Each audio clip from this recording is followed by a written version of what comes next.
All right, everybody, welcome to the I Disagree podcast. You know, I can honestly say the reason why we've named it I Disagree is because it's two words I believe that have not only changed my life, but we all wouldn't be sitting here if we didn't say I disagree. And here's basically what we stand for. In the past 3 years, there has been more disagreements, controversies, opinions, ideas, failed expectations, character reveals, surprises, disappointments, lies, beliefs, assumptions, and bullshit than ever before. Here we go. You guys ready for the first one? All right, welcome everybody. We are live. Thank you guys for being on. Thank you guys to our studio audience that's watching. And you guys are watching us all over the world. So welcome to the I Disagree podcast. I'm actually quite surprised how amazing the podcast has been doing. You guys, if you see past shows, the comments have been quite incredible. And we're going to go through some pretty awesome things today. But before we get started and talk about things, I want everybody to know our audience. And so what we're going to do is this. We're going to start down at the end. We're going to work all the way through. And Tara, we're going to end with you. But I want you guys to tell me, number one, who are you? If you're married, single, what's your career? And something kind of unique about yourself. I'm David Vanderblumen. I am married to Wendy, 2 kids, Gavin and Lily. And I am the Vice President of Strategic Partnerships at Bear Performance Marketing here in Green Bay. Something unique. I've had a lot of different jobs. Everything from media to law enforcement to sales to logistics to consulting, you name it. So very nice. A lot of experiences. Well, welcome. My name is Harley Dinky. I am single in a relationship. I already messed up. What were the other things we needed to know? Married, single, kids, careers, no messing up. Just be yourself. I am an entrepreneur. I have my own business. I am an esthetician. And what I like about myself, or what I find unique in myself, is kind of a jack of all trades. I can pretty much do anything. You show me how to do it, and I catch on pretty fast. Welcome. Ross Skorzewski, one of the co-hosts, obviously, of I Disagree. Yes, I'm kind of in the same boat as you, jack of all trades, right? Master of none. One thing I would say that I'm probably the best at, though, is talking. That's probably the best skill set that I have. So a fun fact for me is I love diving into the one-on-ones. I love diving into the deep. I'm all about the gray. Not everything is always black and white. What do I do? Many things. Currently, I am on as VP of Real Estate for The Wellness Way and Dr. Patrick Flynn. And go ahead, share. Share? Oh, you want me to share? Absolutely. All right, absolutely. So we've been together for 17 years. I want you to share everything. All right, so just last Friday, I did meet with HR and this man to my right, and I had some very strong complaints about my working environment, and I just couldn't hack it anymore, and it's so rough. You know, because they're constantly trying to find me a girlfriend, and I just can't hack that. This person here. Wife. No, I'm just kidding. Wife. So I came because I disagree with this, and I just said, you know what, I'm putting in my 2 weeks notice, which I officially did do, not because of anything other than a great opportunity that is really something that I want to dive into, right? Jack of all trades, master of none, but something that I've done over the last, I would say probably 3.5 years, is really hyper-focused on project management and build-outs, acquiring leases. So I'm going to be working with a local build design company called Alliance Design and Build. And who actually had great project management superintendents, and I work closely with them. So I'm going to be joining the team with them. And so my last day here will be on the 29th of September. And probably a couple more of these because I'm not sure what the workload's going to be, but I'm excited about the opportunity. So thank you. Yes, I disagree. My name is Dana Dilling. I'm 34. I'm married. I have 2 boys who are 6 and almost 8. And I am a clinical nutritionist over in Appleton. I actually went to school for accounting. I was a CPA for 10 years, worked on taxes, and then decided that wasn't for me because health is really what my passion is. I also now obviously co-host the I Disagree podcast, and I make dating and relationship content for men who are looking for some spicy fun, and it's called Dana Disagrees on YouTube, TikTok, and Instagram. And I should really get it on Twitter, X, And, whatever. and also, your number one subscriber is Ross because he wants to learn. I know, and I'm also helping Ross in the dating world. Well, that's a fallacy, and I disagree because I think I've watched a couple, and I have yet to subscribe. Ouch. Oh, Ross. My fun fact about myself for today, I guess, will be about, 50% of the time when I go outside, if it's sunny, I double sneeze. Good for you. I have that same effect every time I'm around you, so I must be allergic. Good thing you're leaving. It's an IgE. Ooh. Hello, I'm Travis Frisk. I work here at the Wellness Way. I am the Student Relations and Intern Manager, and I'm also security. And it's my job to keep the riffraff out, and it's fun. That's actually the job that got me here. During 2020, Doc was getting some death threats, so he gave me a call, and although that was kind of a one-off here and there type of deal, that kind of led me to here. So thank you, Doc. I appreciate it. And my wife is the smoking hot brunette over there. That's my Sarah. She and I have been... There are a bunch of them. Yeah, of course. That's why it's a brunette. Yeah. But 10 years married, she's the best thing ever. So that's me, unique. What's unique about me? Well, I love people. I love to inspire people. I love the gym, and I love to just push people to hit their limits. All right. Well, my name's Tara, and my husband is Justin. He's a veteran, and we have 4 daughters between the two of us, 16, 13, and 2 12-year-olds. They're all almost teenagers, so that's been a new experience for us. And I am a co-founder of Wisconsin United for Freedom. That's kind of my entrance into the political spectrum here in Wisconsin and nationally. And then currently I actually took a little pivot, and I am taking a little break from politics, and I'm in logistics at the moment. So I just needed a little break. It's tough. Yes. Yeah, it can wear on you. So I'm taking a little break. And something unique about me, let's see, I had a home birth with my second daughter, and it was truly, for me, it was the most empowering experience as a woman I've ever had. So nice. So I have to tell a story. I was saying before you got started today, is I said, Terry, and I've known Terry for a long time, actually. I said, listen, this podcast stemmed from what she did. And she's like, really? I said, so let me explain. So Dana and I've known Dana for a significant time, so several years, but then we were at the Wisconsin United for Freedom event over in the Dells, and there was the Friday night thing, and I was one of the speakers. Thanks for having me. It's very incredible. And all of a sudden they were asking us questions, and then Dana asked the question and said, hey, Adele, when are all the men going to step up? And then he gave the answer like there was, and I'm like, okay, I disagree with him on that one, because it's mainly all women sitting there. And it was kind of cool. I'm like, oh, okay, now I know what Dana's doing. So it's kind of cool. So I literally, as soon as the panel was done, I went right up to you, because it was the best question of the whole night. Because, it's really funny, because this podcast alone is like the 3 years that we've been through. And this is what I talk about. In the past 3 years, there's been more disagreements, controversies, opinions, ideas, failed expectations, character reveals, surprises, disappointments, lies, beliefs, assumptions, and bullshit than ever before. So the purpose that we started a podcast for was to have a different perspective on the topics. And Tara, we're going to run this, even though it's not part of the thing tonight, but you said it. The topics are health, men and women, politics, and religion, because they all interact dramatically. Yep.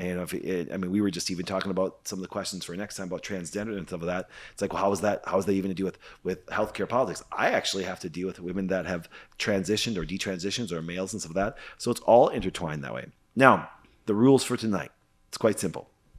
Like I said, so when I make my first statement, and then Ross has a statement today, which reminds me, all you guys watching, thank you, because you guys did this after the show was posted. If you have a statement that you want to make, and I read it online, I'll give you credit for it. So Dana had one last week. Ross, you have this one, the one of these this week, because the statements I make are things I truly believe. And then what happens is we'll go around the table and just very calmly, and this is one thing that I've noticed from the podcast, is people, if you just say I disagree, I'm great with that. Or even if you agree, I'm great with that. But you better be able to articulate the reasons why you disagree or why you even agree. Because if you just say, well, Dr. Flynn said, or Ross said, or my mama said, I would tell you, this is not the water boy. Mama said, you know what I'm saying? Mama said that. No, there's no mama said that there. You have to be able to articulate your things. And Terry, as you know, being in politics, you better be able to articulate. Because, once again, otherwise when you can't articulate, then emotions come out. Just like a 2-year-old. 2-year-old can't explain what's going on, so what do? Cry. Well, today in the modern world today, we have a lot of 40-year-old kids running around crying because they can't articulate, and they just like, my mama said. You know what I'm saying? Well, as I always said, how old were you when you realized that your parents were full of shit? You know what I'm saying? I want you to think about that. How old were you when you realized that your doctor is full of shit? Because over the last 3 years, we found out they were full of shit most of the time. And that's why Wolf exists. You see him? Wisconsin United for Freedom, because the doctors are full of shit a lot. And so you want the freedom to choose, not what they want you to do. So, wonderful organization. We support it massively, both personally and financially. It's an awesome place. We love it. So, expectations. Okay, so here's where we go. Remember, guys, what we need to talk about is the rules out there. Everyone's talking about the exceptions.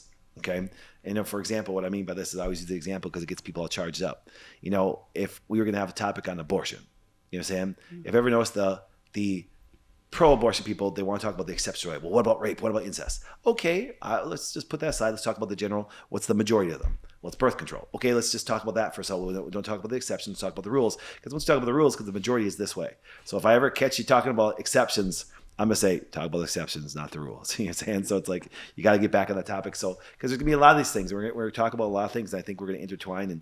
And Tara, there's no way I can cut you be here and not talk about politics. Oh, yeah. Because it's going to help me make a point that I wanted to, too, when it comes to, because I've known you for a long time and everything. So, here's our statement tonight. You guys ready to go?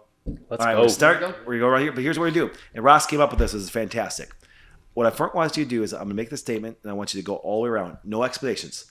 And you have to say agree or disagree. There's no on the fence. Okay, it's in Durham, because even if you're on the fence, you can articulate why you agree something when we come around. So we're gonna start with you. You're gonna say I agree or I disagree. We're gonna go all the way around, and then what's gonna happen is then we're gonna come back to you. Then you get that time to articulate. Okay, and the reason why, and I found this interesting from the first show, Ross caught some things that usually when the first person said I disagree and explain why, sometimes by the last person they change their mind. So we don't want to have anybody having an influence on anybody. We want to see what you really believe, and remember, in here there is no wrong answer.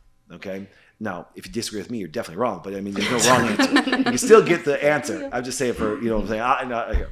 Now, like I said, there's we that's the whole purpose is just saying I disagree. I apologize. Let me tell you one more story. I got interviewed today by a pretty huge podcast, and it was interesting because I get a lot of them. I have to turn down a lot per month and everything. But the idea is this: is they love the statement I disagree because it set my whole world up. Because if I wouldn't have said I disagree, guess what happened is my health care that I dealt with myself wouldn't have developed the way I did today, and I would have figured out some problems I had.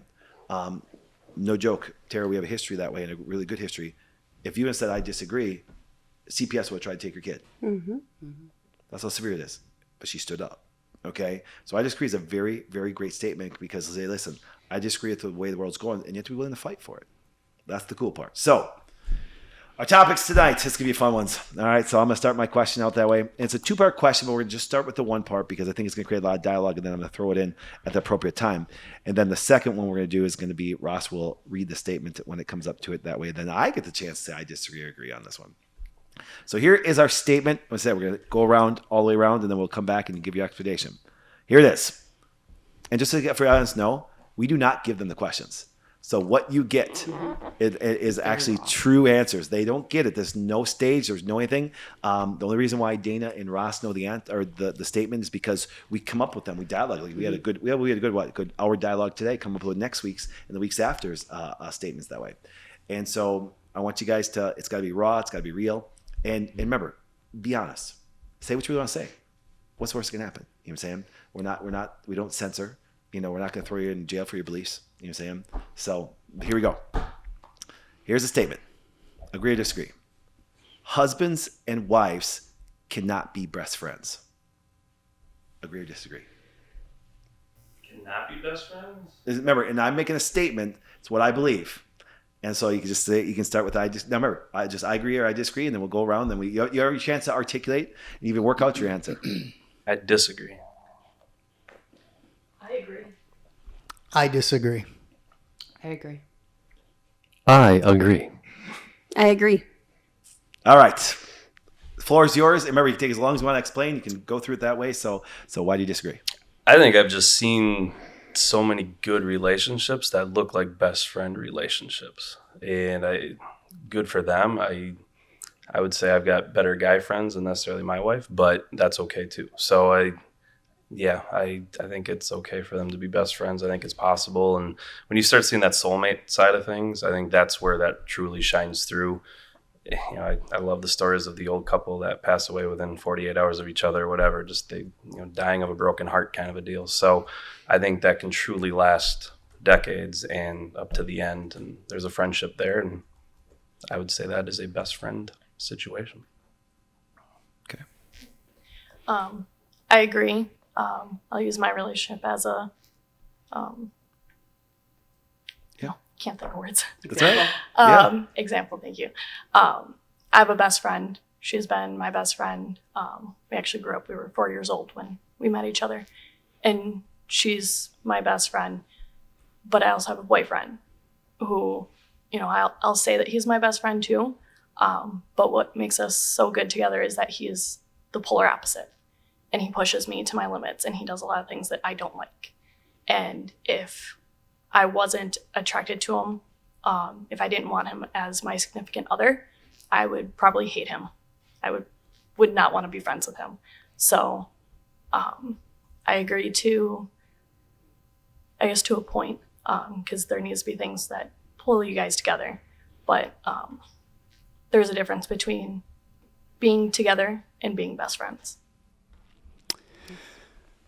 I disagree for a lot of reasons. I know the conversation about what your wife or your husband can and cannot be, but I also look at it after, being married for almost 25 years, having a divorce, having best friends, having a friendship.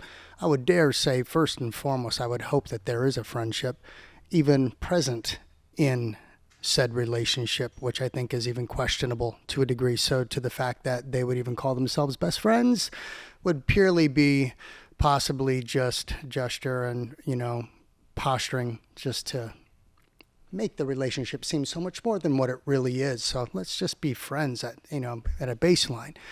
But I disagree because if I find myself getting to this place where I choose to ask somebody to be exclusive to me, I am going to wholeheartedly entrust that exclusivity is reciprocated. We can get into the conversation of, whether it's soulmates, whatever it is that's creating the connection, but the best friendship, I see the value in a guy being a very close friend and also coming close to enduring that. But there are things that in that relationship with said individual will see me at my highs, at my lows. I will also protect her from those things, and there will be outside sources to influence, but there will be no greater person that I would desire to influence me than that person that I would ask to be my partner for the rest of however many days or years I'm given. So I think the primary reason is because it's exclusivity. That exclusivity that I'm asking that person to give to me, I want to give to them. And the value on that friendship and the best friendship is something that I will wholeheartedly foster and 100% give myself to. Find Ross, BFF female spouse. Got that? Got that. Done. All here. But you don't agree with it, so you can't. It doesn't matter, Ross. I know. We'll make an exception for You you. have a new guy to actually find a wife for. So I agree. So I'm kind of tailing off of your points actually, because when I look at friendships and how they're normally set up just in general, lots of times masculine's friends with masculine, feminine's friends with feminine. And if you bring that into a marriage, that's not going to work. It doesn't work when two feminine people are together or when two masculine people are together. Even if you're talking the same sex relationships, they will even tell you that doesn't work because you need polarity in the sexes. Polarity is that idea of you have your complementary opposites. You have a masculine and you have a feminine, and you're those opposites because those opposites are what make you like magnets to each other to actually attract. You don't need love in order to like have that polarity, but you do need to have some kind of passion in your relationship and in your marriage in order to make that work. And I'm also just I'm drawing on life experience too, that I don't want to have sex with my friend. I want to have sex with a man. So that's mainly the place that I come from. I think that the rule is that you can't be best friends, and I'm sure there's some kind of exception out there, but the rule is you can't be best friends. I agree because my wife and she's my MVP, but she's not my best friend. But she's way up here. There's no one comes close to the value that she has, and it's not just because she's standing there, or sitting, I should say. But here, the importance is there's certain things in life that you should not go to your wife for. There's certain things that a man needs to go to a man. Doc, I've come to you. Ross, I've talked to you. There's certain things there's tough decisions that if I go to my wife, she's going to pull me in the emotional direction that's not going to allow me to grow. And she's not doing it on purpose, but she also understands, and she'll tell me. She's the first one that'll tell me, go to Doc, or go to your dad, or whoever you need to talk to get some clarity. Because if you don't, you're going to just get stuck in that same emotional roller coaster that a woman tends to do sometimes. And they don't do it on purpose. It is what it is. It's how we're created. So yes, my wife is my most important person, but she's not my best friend, because if I do that, unfortunately, her and I both will suffer. Yeah, I very much along those same lines. My husband is my main person, right? He's my person, but he's not my best friend. And there are things that I feel like as a woman, I need to talk to my best friend about. And I have one who knows everything about me, right? Like I can talk to her about weird things or gross things that I don't want to talk to my husband about, right? We all have those things, but I'm not going to talk to my husband about that. I think, there obviously is friendship between my husband and I. I'm with him all of the time. He really knows most things about me, but there is an importance, I think, that comes from women having other female relationships and having a best friend. I also am going to throw out there, I don't think that women and men who are not married can be like good, like best friends. Like I think that maybe that crosses a line there. I think you can be friends, but I think the rule is that typically women have best friends that are women, men have best friends that are men, and you have your spouse, as your partner, as your person. So I think the man and woman can be best friends. They'll end up getting married, but they can be best friends. Right. There you go. Yes. So I got a question for all you guys, and let's go around and get a quick answer from this. Should and can you tell your spouse everything? Just quick answers. Yeah, you can. Okay, so I'm gonna pick on you. You a know little what's bit. going to happen. I'm gonna pick on you know what's going to happen to you now. By the way, by admitting that, you're going to get home after she watches this and goes, "Oh, really? So what haven't you told me?" Yeah, exactly. Yes, but no. So you answered two things differently than you actually said you believe.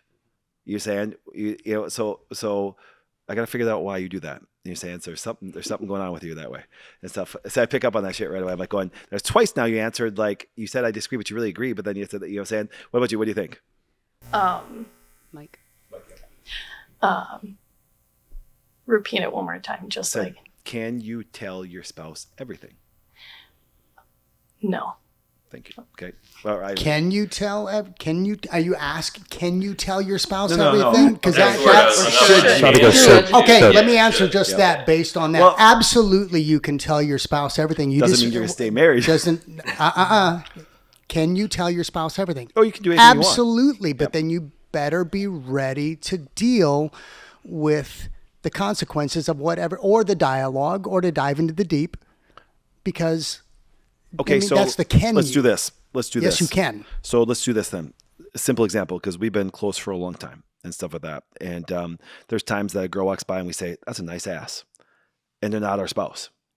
And sorry, every guy goes, "Done that. Probably did that today." Okay. See, the guy's like, "Yeah." Okay. Here's the point. Okay, you're not gonna go home and say, "Honey, what'd you do today?" "Well, looked at our girl's ass. Is pretty awesome. It's even better than yours." Okay, so Now- going back to all right. So No, but you do. no, but you can go to your best friend and be like, "Look at that ass." no. Okay, so when you bring that up, can you tell you absolutely should now? What you should be asking is, should you tell That's your what I spouse meant by that. everything? It's things like should this. you? So, Tara, what do you think? Because you kind of said it even your Yeah, no, I don't think you should tell your spouse everything, but yes, you can. And if what about your best friend? What about your best friend? Oh, absolutely, I can absolutely tell her that everything. You can call him up and say, "My husband being a dick. Yep. My husband being a prick. He's not doing this instead of this." But if you talk to him that way, what would happen to your relationship?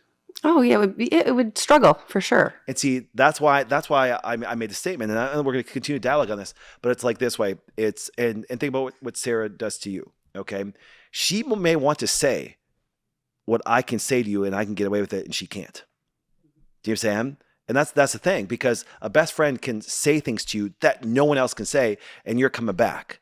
You understand? Because you don't expect that to come from a partner, because a partner in life, once again, I believe is going to be different than the best friend. And on top of it, here's the point that I mean, and this goes to your point, because I think you really agree with me when I say this, because here's what happens. You remember how you told me that you said that, listen, that you see, women be a guy's best friend? I could never trust a guy like that, because that means he's not being honest. That means he's really slow. That means he's probably not accomplishing much in life. She probably dominates. He's not masculine. She's probably more masculine than he is that way. And I can't go to war with a guy like that. You know what I'm saying? That's the point. I'm like going, that's when we had one person say, my husband's or my wife's my running my mate and partner. I'm like, well, then you're too damn slow. Because Tara, let's bring this up.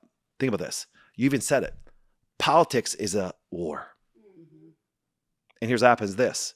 And I've always said this. I was so frustrated that every political thing we went to, majority, Tara, men or women there. Oh, definitely women.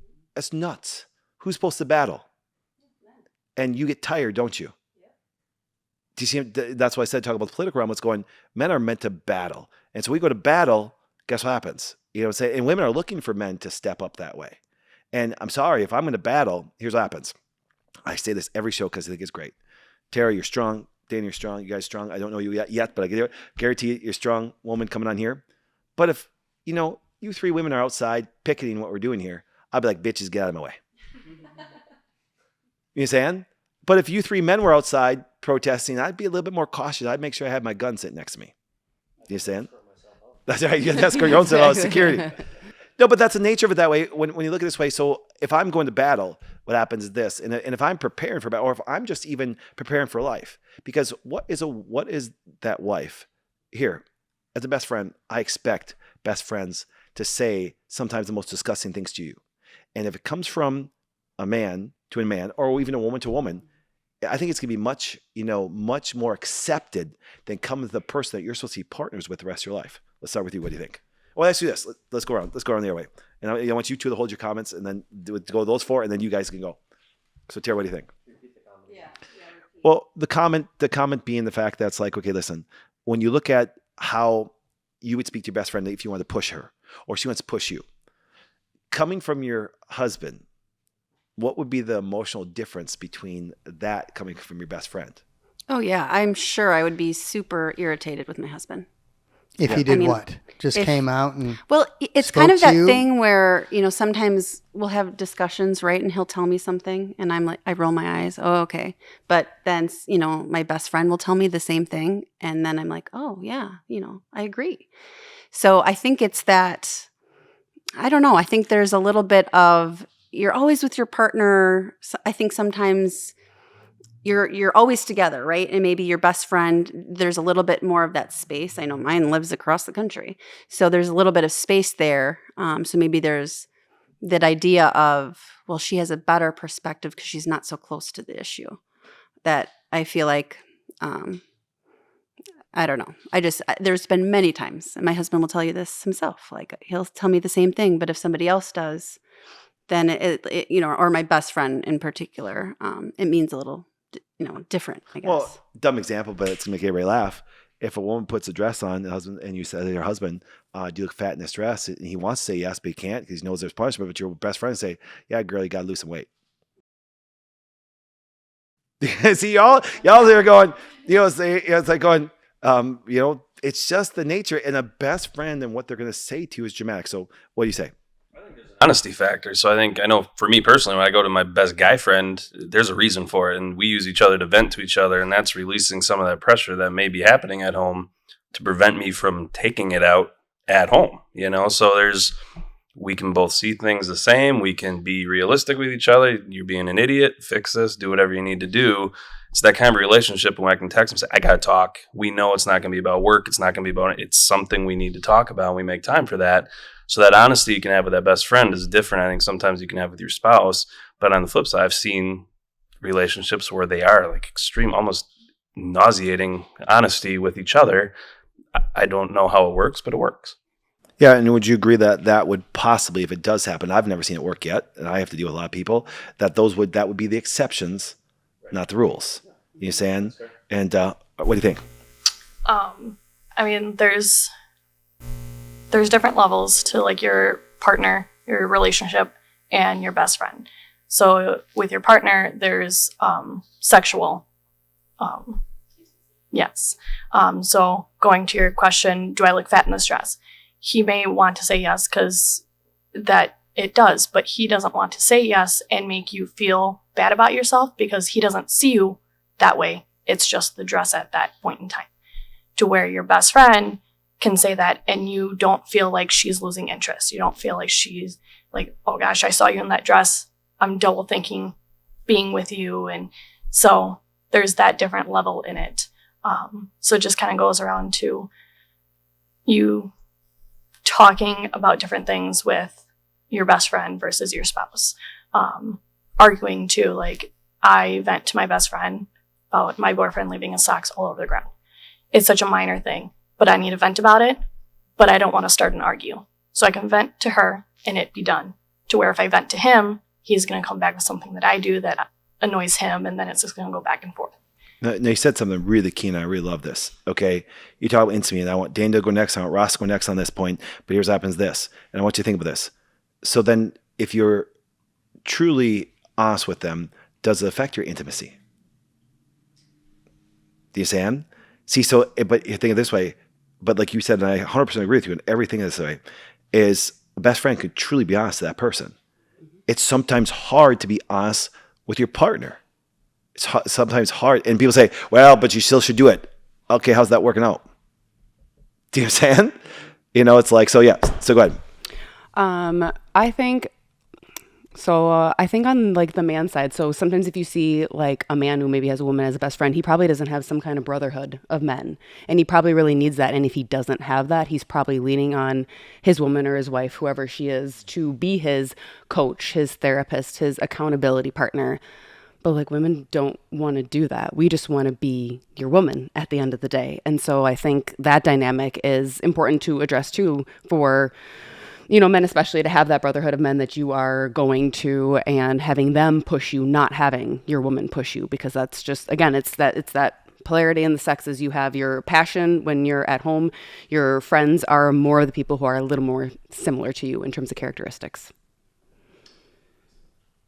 Go back to your original phrase that everybody was responding to, and I'll respond to it, please. As far as like use it in a sentence, please. Is this Latin?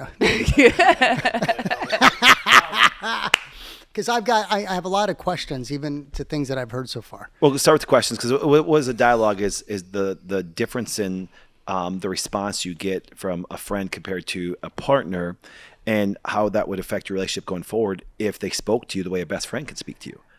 Again, I'm a guy that lives in the gray. I'm the exception. I am definitely not the rule. I mean, you know me for years, and with a background, you know, working in the church, pastoring, counseling teenagers, adults through toxic relationships and this, that, and more. I always dive into the gray because there's more to the actual topic than, you know, you got a lot of emotion, but let's peel back the layers. Let's get to the epicenter of a lot of these things. So one of the questions, just real quick here, if you wouldn't mind, because it's going to help me flesh out my thoughts.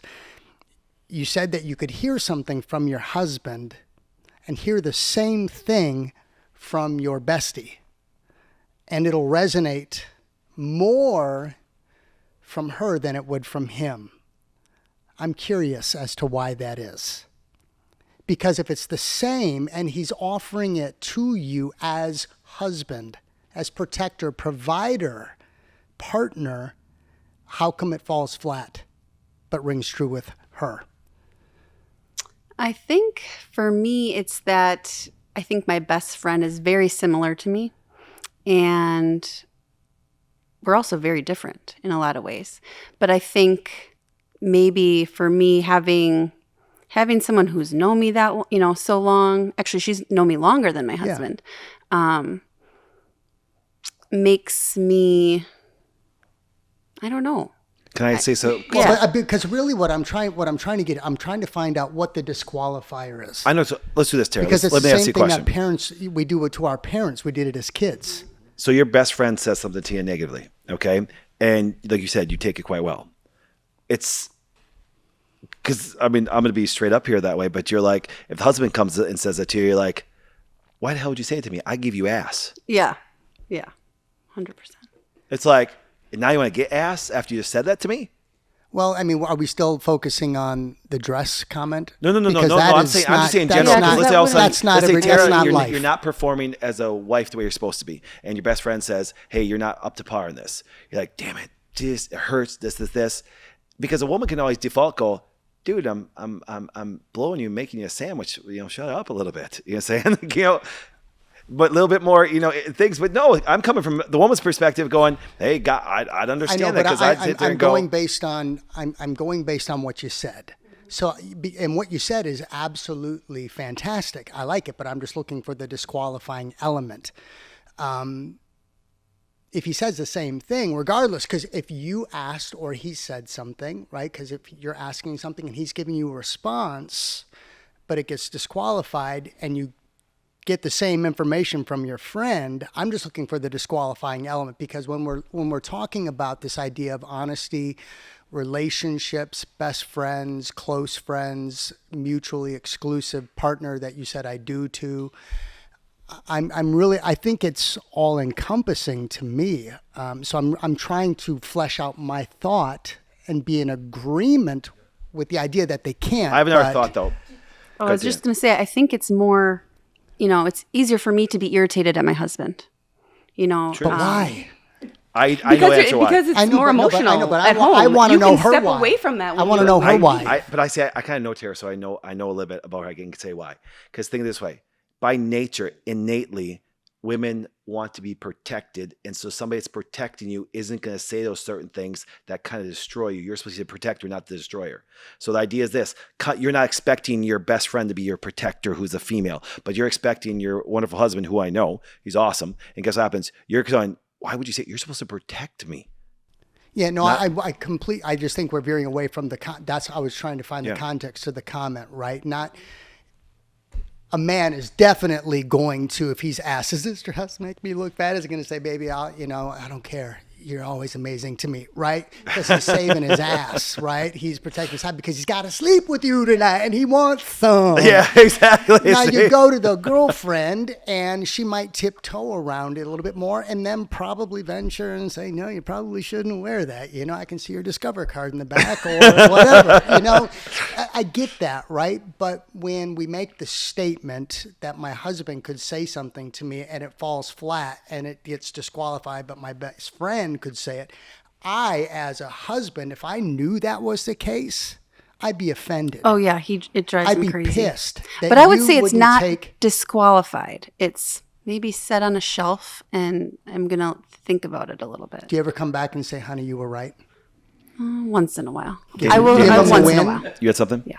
No, I had it for her. So I got a question for you I guys got then. If you think about it this way, is what would you consider a best friend how to talk to you? How would you consider to get in dialogue with your best friend? You mean like how do you want them to talk How to do you you? want to talk to you? Real. Honest. Blunt. Mm-hmm. That's why they're there. So let's go around the room then. So then, who is it easier to take from, a spouse or a best friend? I'm going with the best friend. Tara? Yeah. Myself. I think we take our spouses for granted, though. I think that's where some of this 100%. comes in. I There agree, is 100%. some of it just falls on deaf ears. We're around that person so much, or our best friend maybe once every few days. Yep. It's just mute. That's why I feel like my teenagers ignore me because, right, they're always around me. So when I say something to them, that's what's falling on their deaf ears, right? But if their friend says something, they're going to take it from their friend better than from mom. So, but are we letting just cultural norms make that the exception now, and not try to influence that? Very good point. because I think that's why I brought it up, right? If we are having that same response with our partner, forget the gender. If we're having that same response, we know where it starts because we did it to our own parents, and our parents did it to their parents. Somewhere along the line, should we not potentially challenge even that cultural norm? And so let's go around the room, and I want everybody, including Dana and Ross, to answer this. What do you expect your best friend to say to you? What kind of conversations? Just in conversations that way. What would you expect? How do you manifest that they're even your best friend? Because I know how to do that way as far as like things that come up. But if as your best friend, okay, how would you expect them to talk to you? Honest, raw, to the point, blunt, all the words we were using before. Give me some examples though. Like give me like dialogues that you guys will have when it comes to life. I think a lot of it just if we're struggling with something with our wives. I mean, it just we'll call each other up and say, this is driving me up a wall, and then I know. So can I ask a question? Listen. Very blunt. You say you're being a dick. Oh yeah, it's happening. Being an ass. Yep. Knock this shit off. Mm-hmm. Now I want you to imagine that spouses talking to each other that way. What is that going to end up in? See, and that's why I want to make the statement. I don't think that a man and woman can be best friends, because here's what happens. Legitimately, and Travis brought up the example. Ray, Sarah's like, go talk to Patrick. When she tells him to go talk to me, I'm not by nature, I'm not nice. Now let's go back to the women though. Okay. Let's go back to the women this way. How would you expect, and what's the conversations, and no details needed, but what kind of conversations do you have with your best friend? Being a female, it's a female, right? Yes. Oh, we does do that. We'll talk about that if a man and woman can be best friends, but we'll talk about that in a second. Go. So actually I'm a little bit backwards from what you just said. My boyfriend and I mean, we tell each other to fuck off all the time, and that's just our love language. Mm-hmm. We both came from really crappy situations, so we found a way to connect our crappy situation together. But me and my best friend, I don't swear at her. I mean, I swear around her, but when I talk to her, I don't like tell her to fuck off or anything like that. So now hold that thought. Your best friend ever tell you fuck off? Your best friend ever tell you fuck off? You do all the time. That's right. But that's my point. See, the way men speak to men and the way women speak to women is dramatically different. And so you think about it this way, you may have a little fun dialogue with the boyfriend that way, but if you ever think of it this way, if your best friend was that way, women best friends speak different than men best friends speak to each other. And that's why, I mean, this is my opinion. I don't think a man and a woman can be best friends, because I'd be like, hey, if you'd say stuff the way you say to a man, and women aren't going to take it that way. So Tara, how's your best friend that would speak to you? Oh yeah, incredibly blunt. She knows all the things. When she's upset with her husband, she calls me. Vice versa. When my teenagers are driving me crazy, I call her. When her teenagers are driving her crazy, we bounce things off each other. Health stuff, anything. Oh, I just gained 10 pounds. Oh, I just lost 10 pounds. Right. We send each other pictures when we're in the dressing room shopping. Hey, does this look good? Does it not look good? Do I buy this? Do I not? Now, remember, have you ever had something that didn't look good on you? Oh, absolutely. And what does your best friend say? Don't buy that. And what happens if you had sent that to your husband? Oh, yeah, my feelings would have been hurt. I would think, he thinks I'm a whale, right? Women don't want honesty. No, I think that you're 100% right in this, because we're going to one of the things that most men know across the board. If they focus on a comment on looks, absolutely. So, I mean, if that's our basis for determining whether a man and a woman in a relationship can be best friends, to me, it just falls flat. Well, there's so much more to it than that. So let's go to Dana. Okay, your best friend. Okay, let's think of it this way. And you guys talk a lot about masculine and feminine characteristics. Okay, exactly, and because it's Alex, right? Yeah. Alex is awesome. Alex is awesome. What was all that 1 in a million talk? Now think about it this way. So I got a question for you. I have no idea. So you can, Alex, hi if you're watching. Does she ever make comments about either you guys make comments about, because you guys are both business women, about being too masculine or being too not having certain feminine qualities that your husband's and her boyfriend stuff needs? It's at our forefront that we are talking about that. Neither of us have exactly crossed that line, but we are always being cognizant of it. Okay. So no, think of it this way. So that, and the reason why I bring this up is because imagine Andy, imagine Sarah, imagine your husband. Imagine your wife, your boyfriend. Imagine your future wife when she finds it for you. Okay. So no, but here's the point. Imagine that that your husband, so forget the looks thing, that came to you, say, you're not being the kind of woman that's feminine and what I need and stuff like that. Who are you gonna receive it better from? Your best friend or your spouse? Imagine your wife comes to you, dude, Dr. Flynn, man, he's the man. He's masculine. You got to be like him. You'd be like, what the hell, man? Correct me if I'm wrong. Agree or disagree?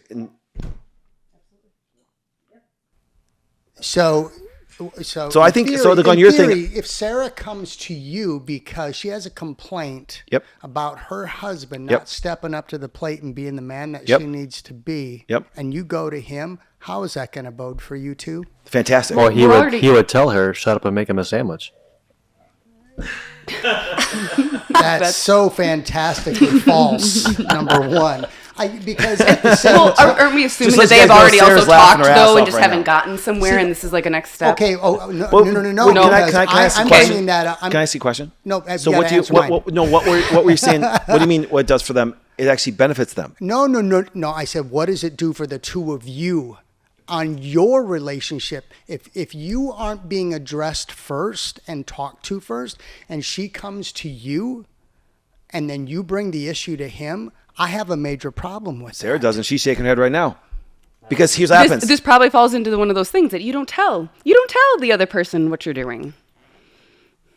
Heck, I had this happen not too long ago. I had a wife call me up of one of our docs that way, and he's having some soy boy tendencies and not being masculine, not stepping up, and so I said, listen, I'm like, all right, but here's what happens when I talk to him, because here's what happens, because have to be very hard on him, and this is why I believe that, especially when it comes to the man, why I cannot trust a man that surrounds himself with women, that actually has their best friend as a woman, or, for example, their spouse is the best friend, because here's what happens. The things I'm going to say to him, by nature, all of you women, if your husband has a really tough day, by nature, what happens?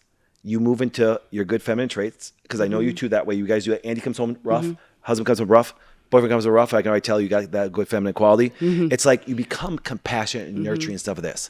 Males aren't compassionate and nurturing. We're like, toughen up. Stop being a pussy.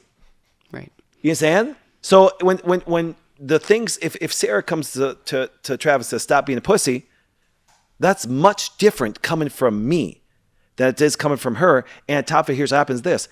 And if you think of it this way, I think that's where I think community, and that's why I personally believe, that's why I think the church was originally supposed to be like, that you could even go to a good pastor and say, hey, I don't want to end up having a massive, horrible dialogue with my husband or even my wife. And now you have somebody in the community, because you know what's really funny? And I did this mistake at one time too. And correct me if I'm wrong. I'm taking total criticism on this. I think I'm right, but let's go on this. I think one of the most devastating things you can do as a man to a woman is put them on an island and say, our business is our business. Do you follow me? Because now what happens is this. Sometimes for the greatest thing for a man to shape up, and I'm a lot harder on men and stuff like that, is public awareness of everything going on. Do you understand? Because it's like, you'd be surprised what that kind of thing does to a guy to get them to straighten out. Man, if I knew a guy was broke and his wife was suffering and going through that, I'd be like, what the hell? You know that he barely pays his bills, and not same point to the guy. You barely pays freaking bills. Wife is crying, stress all the time, and he's sitting around watching a Packer game. Do you see what I'm saying? And what is? And let's say the example, this never happened with Sarah and stuff like that. But let's say Sarah came to Travis and said, "Dude, we can't pay our bills. We're broke. Are you sitting around watching a Packer game?" Well, and they're going to come up and they're going to get extremely defensive. If I come up and say, "Dude, what the fuck are you doing?" Yeah, I'm going to listen to you. You saying? So that's at that point, though, right? I mean, we're talking about a major breakdown. We're already talking about a highly toxic relationship where communication is at an all-time low. Because most of the time in this context, if we're having to get Sarah involved to come to you, or you to go to Dana for a problem you have with your wife, we're talking about two individuals that are completely missing nonverbal and verbal cues to the point where frustration is at an all-time high. Now we have to get third parties. Now you need to have a community But we're already talking about a toxic relationship. We're not even talking about two people that, if you were to ask the question, would you want to be friends with this person if you weren't married? At that point in time, they'd be like, no. Yeah, but see, here's the opposite. That means every relationship when they start was toxic because no one can tell the truth to anybody. See, that's the thing. Right. That's the whole thing. It's like, I don't agree with you when you say that there's bad communication, because you know what happens is there's here, 80% of divorces are initiated by who? Women. Wife. Who talks better? Who communicates more? Who says the more things that way? They finally get Exception. Exception. me and you are exception, not the rule. But here's the point. But what happens is sometimes women are always communicating. Now, once again, and it seems like I'm being one-sided on this because I'm sitting there going, hey, listen, as a community of guys, do you know what I'm saying? They always hear these sayings, which I agree with this way. You are the sum of the 5 people around you. Mm-hmm. Okay. And that's what I'm saying. They're going, and if I see a guy tell me that, he's hanging out with a couple girls and this, I'm going, are you kidding me? They're going to be more compassionate, understanding. They're going to let him be relaxed. He needs a day off. He needs this. They're going to be by nature nurturing that way. And so the communication, but internally, women don't want to, by nature, if they're in their feminine qualities, want to do what? Want to push that guy. They don't want to combat. How can you be compassionate and combative at the same time? Well, I think a big thing here is this. It's trying to put in words. All right, it's my job as a man to provide for my wife. Absolutely. So I do that. But I don't want her. So part of the things I don't talk to her about, like she knows my goals and what I want to do, but I'm not going to go to her and go, honey, how can I grow? No, I'm going to my friends. Yep. And my best friends. I want them to speak into that because I'm trying to provide for my family. I'm not going to throw that worry and fear into her heart. There you go. Because they can't handle it. I can. So when I can't, most days I'm already doing plane Tetris. I'm figuring things out. But when I can't get the red line all together, make it all disappear, I go to my friends. And I have a circle, and I have a circle of guys that I talk to. 2 are here. Christian Walton's another one. I mean, I have a small group, and I keep it that way because I don't let a lot of people speak into it because I want to keep moving forward.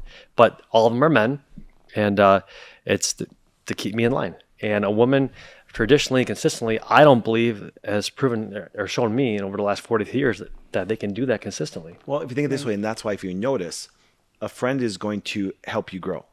The best friend is the person. Here, think of this. Everyone, you guys have somebody in your head that you know that if you need an answer, you'll go to them. Mm-hmm. Do you know what I'm saying? Mm-hmm. And that's your best friend because they're going to be there for you and they're going to get you a different level. And that's why you see it that way. And they're the ones you go to the most.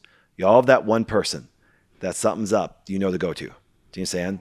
And it's like, and I think that's a great thing. And I just don't see that, saying, you being here now, stuff like that, we become friends. Mm-hmm. Okay. But the idea is this. Not best friends. That's the point. It's impossible because you can't push me like he can. Right. You can't push me like he can. You can't push me if we became friends like he can, because how we and what we want to accomplish, once again, is going to be dramatically different. Right. And so therefore, and so Tara, I'm gonna focus on you a little bit because once again, I have the highest respect for you and stuff like that. But I was worried about you. Do you know why? Because I saw you fight a man's fight as a woman. That was frustrating for me. Do you know what I'm saying? That's why I supported you personally, financially, and a platform and things like that. Because like you even said in the beginning of the show, which I'm kind of happy about, but I'm also saddened about, that it's a war out there, and all you're trying to fight for is the choice to raise your kids the way you want to. Mm-hmm. Where are all the dads? Where are all the dads? Do you know what I'm saying? I get concerned to women that have to perform that battle just on their physical health. Mm-hmm. Just on their physical health. Because it's going to lead to some things that are going to, I don't care how well you take care of yourself, mental stress is going to destroy you. And you're not meant for battle all the time. Do you see him? And I think that's the thing too. I think, when it was such a urgent fight, that was easier because you're in that fight or flight mode as a mama bear, right? And you're, in our case, we're trying to kill a bill, but we did that, and now we feel like there is a little bit of a break that we have now, just generally. And I'm not taking a break from WooF, just everyday politics. I'm taking a break from, but. Yeah. I think you're spot on. Women can't sustain that fight level for such a long time. And for me, it's been since 2019.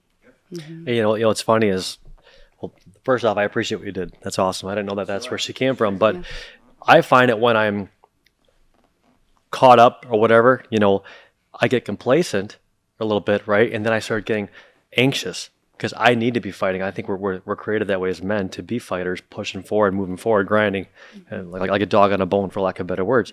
Women can't do that all the time because we are the same all across the board. They're not. Every week they're different.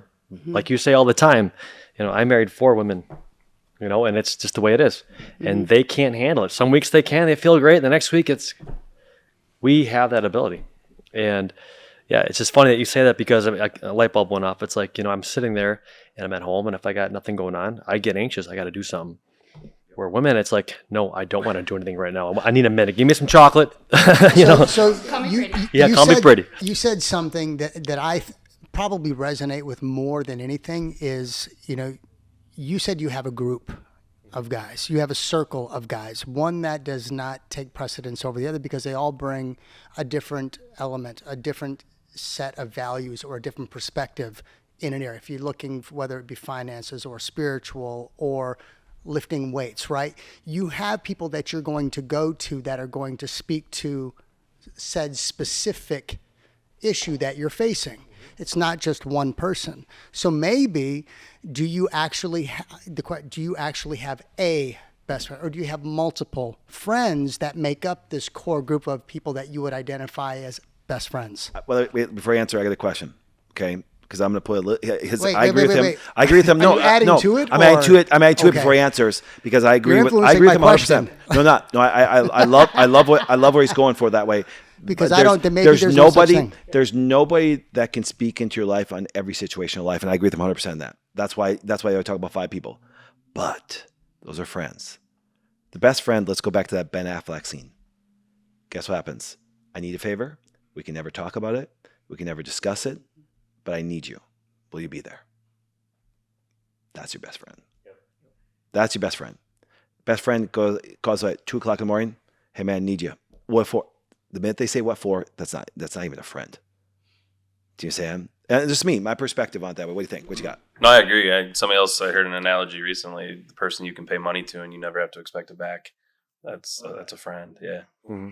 No expectations for return. I guess to answer the question, because you asked me a question, I have yes, I have on, I would say less than one hand, or maybe like best friends guys that I rely on, and they all come at it from a different angle, and it's okay to have that.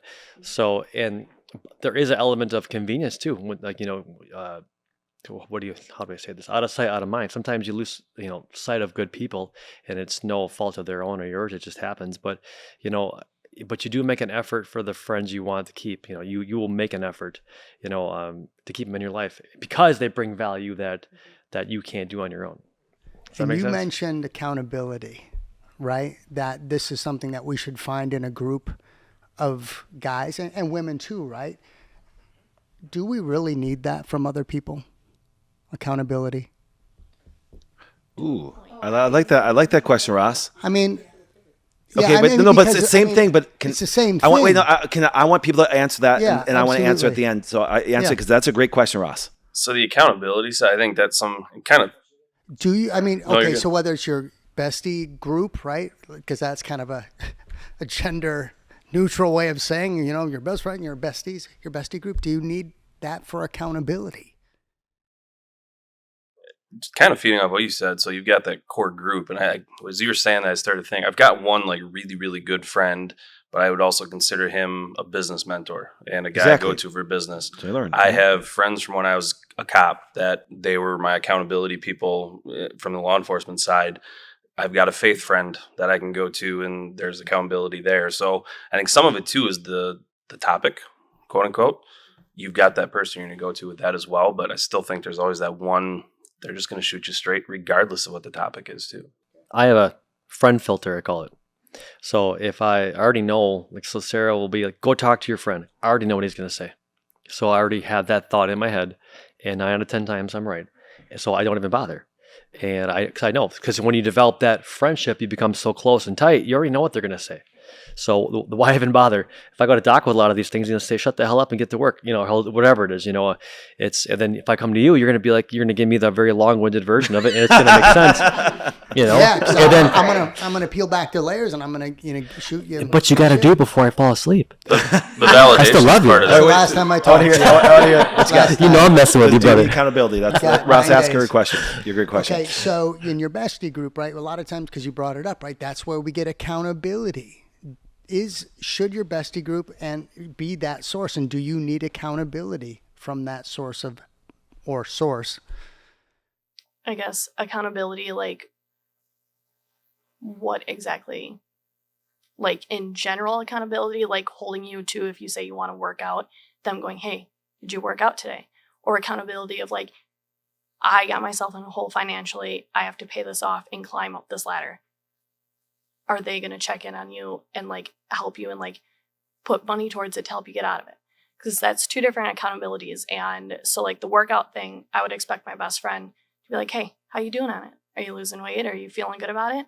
And the financial part, I would expect my boyfriend to be like, hey, you need some help? Let me help you with that. Or are you keeping up on it? Are you making sure you're not digging a deeper hole? So accountability on that would just kind of be depending on what, but yes, for the friend group, and also for the relationship part. I mean, ultimately, I think we all have to be responsible for ourselves, and that's normally what I end up falling back on. It's nice to have someone who will text you and make sure that you worked out or, follow up with you on things like that. And that's nice to have friends like that, but ultimately you need to be the one who's really doing that. And I don't know, I lost my train of thought now, but yeah, I don't know. Yeah. I got nothing past that. I lost it. I know where we're going with this one. But I believe women need accountability. I believe males do not. And let me go with this in here, because here's what happens. Because here's what happens. This, because if you think of it this way, when I'll ask a different question. I'll say, okay, Ross, Travis, where do you want to go in your financial career? And up exactly. But we'll get more detail of it that way. And I'll say, okay, listen. So being a person that knows the steps it takes for you to become a 6-figure or 7-figure person, there's nothing I'm going to do that's going to get you there. You have to be self-accountable. Do you understand? And we have the stability emotionally and physically to keep pushing till we get there. Women do not. Come on, ladies. Have your first day of menstruation. See, look at every woman in this room is like, I just crashed. This. And you may need accountability to go, hey, you need to go for that walk. I know that this, and this, because there's emotional components that do come in there. I can't trust a man, and we agree on this. I can't trust a man that is always like, I need accountability. Then, dude, you're lying. You're actually lying to yourself. Here's what you want, and here's where you're at, and you're not willing to go through it. How am I going to keep you? I mean, that's what I tell people. Do you understand? People say, I'm not motivated. I don't even understand that concept, because it means that you are settling everything you want in life. You look at this and go, oh, I'd love to get there, but they don't want to take the action steps. And if you really want something, I don't need to keep a person accountable. It doesn't mean that I don't go to watch this. When I had enough pain, I looked at myself in the mirror naked. I said, you want something? I want to do this stuff. I ran right to Travis. I said, Travis, I want to work out. What do I got to do? Did you put clothes on first? What's that? No, he was naked. He was naked. Look at me. Take your clothes off. Let me look at you. You look fine, okay? Doc. You're That's great. Right. And so therefore is this. I don't need him to keep me accountable, because I know where I'm going to get to. And what happens is this. And believe it or not, compliments, encouragement does shit to me. You know what I'm saying? You need to encourage women. You need to compliment women. You don't need to do that to a man that's accountable. Because why? Because if I'm going to get to a certain level, I'm just like, yep, I'm on that way. It's like I'm halfway upstairs. Like, you made it up halfway up the stairs, honey. Like, shit, I'm still going more. I don't need the encouragement. Don't need the things this way. I want to support what you're saying here. So you and I were working out probably 6 weeks in a row, like together consistently. Guess what? You're gone. Like you're on your own. You're grinding. You don't need me anymore. You just wanted a little path, and you're running with it. Here's another one. Ross and I worked out almost twice a week, I would say on average, for 11 months. Guess what? He bench pressed today, and he was stronger than the last time I saw him. So you don't need it. You have it. You don't need it. It's a guy thing overall with a good mindset. Okay, so let me kind of get back to the reason why I asked the question, right? We have this false. What was the this question? is my perception. I think we have this perception that accountability is something that this best friend or this friend group, right, is going to give us, right? Because now we're creating this important aspect of an outside source that our spouse, maybe doesn't have or shouldn't be giving us. So we're creating a little bit of divide. We're creating a wedge, right? And I understand your point on this, right? But this is where I'm coming in, because now we're hoping that this man has a group, a brotherhood, where he's being held accountable, right, to become the man that he said he was going to be, or the man that I hope he can be, or to fix his shit. And we're hoping that the women are doing the same thing. And I dare say that's probably not the case. I think it's probably happening from time to time. But I have a problem with accountability across the board. It's not, I would disagree that women need accountability and men don't. I think because we're big on personal growth, we're big on this idea that when people really, truly self-reflect and see where there is room for growth, that they are personally accountable for that themselves. This is not a gender-specific issue, right? But you said, men don't need it, but women probably do. But I think it's a personal issue, and I think we've so over-glamorized this concept of accountability. But I do think we need people to be able to walk with us. But the reason I'm not a big fan of this large circle, I'm big on small numbers, but I'm big on me. Now, I'm gonna make a statement on this, and I want you guys to give me an opinion on this. And I want the ladies to go first. Now, watch this. Now let's go back to this example again, Tara. You're at Express, taking pictures in there, send it to your girlfriend. She's being honest with you, and so and you send it to your husband.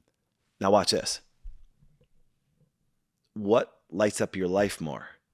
Your partner, husband or wife, you know what I'm saying you look amazing, or your best friend saying you look amazing? And see, that's where women can actually, especially to speak in a man's life that way, can really light up his life more than a friend can. Do you understand? And that's why we shouldn't put women in situations to their men to be like, hey, and I understand now, and Ross, you made a really good point the last show. We understand that, and I think that our culture has created this, a bunch of weak, wussy men. And so women are trying to say to the men, get your ass going. But then they're going to run to their mama or a friend that's a woman and be like, you're just awesome the way you are. And your wife is going, I'm stressed out. I'm not provided for. I'm not all this stuff of this. But other women are telling him he's great. Do you know what I'm saying? But a man would be like, come at him hard. But if the woman comes at hard, it's different. Now on the flip side, if, Travis comes along and says, hey man, looking good in the gym that way. Yeah, it's cool.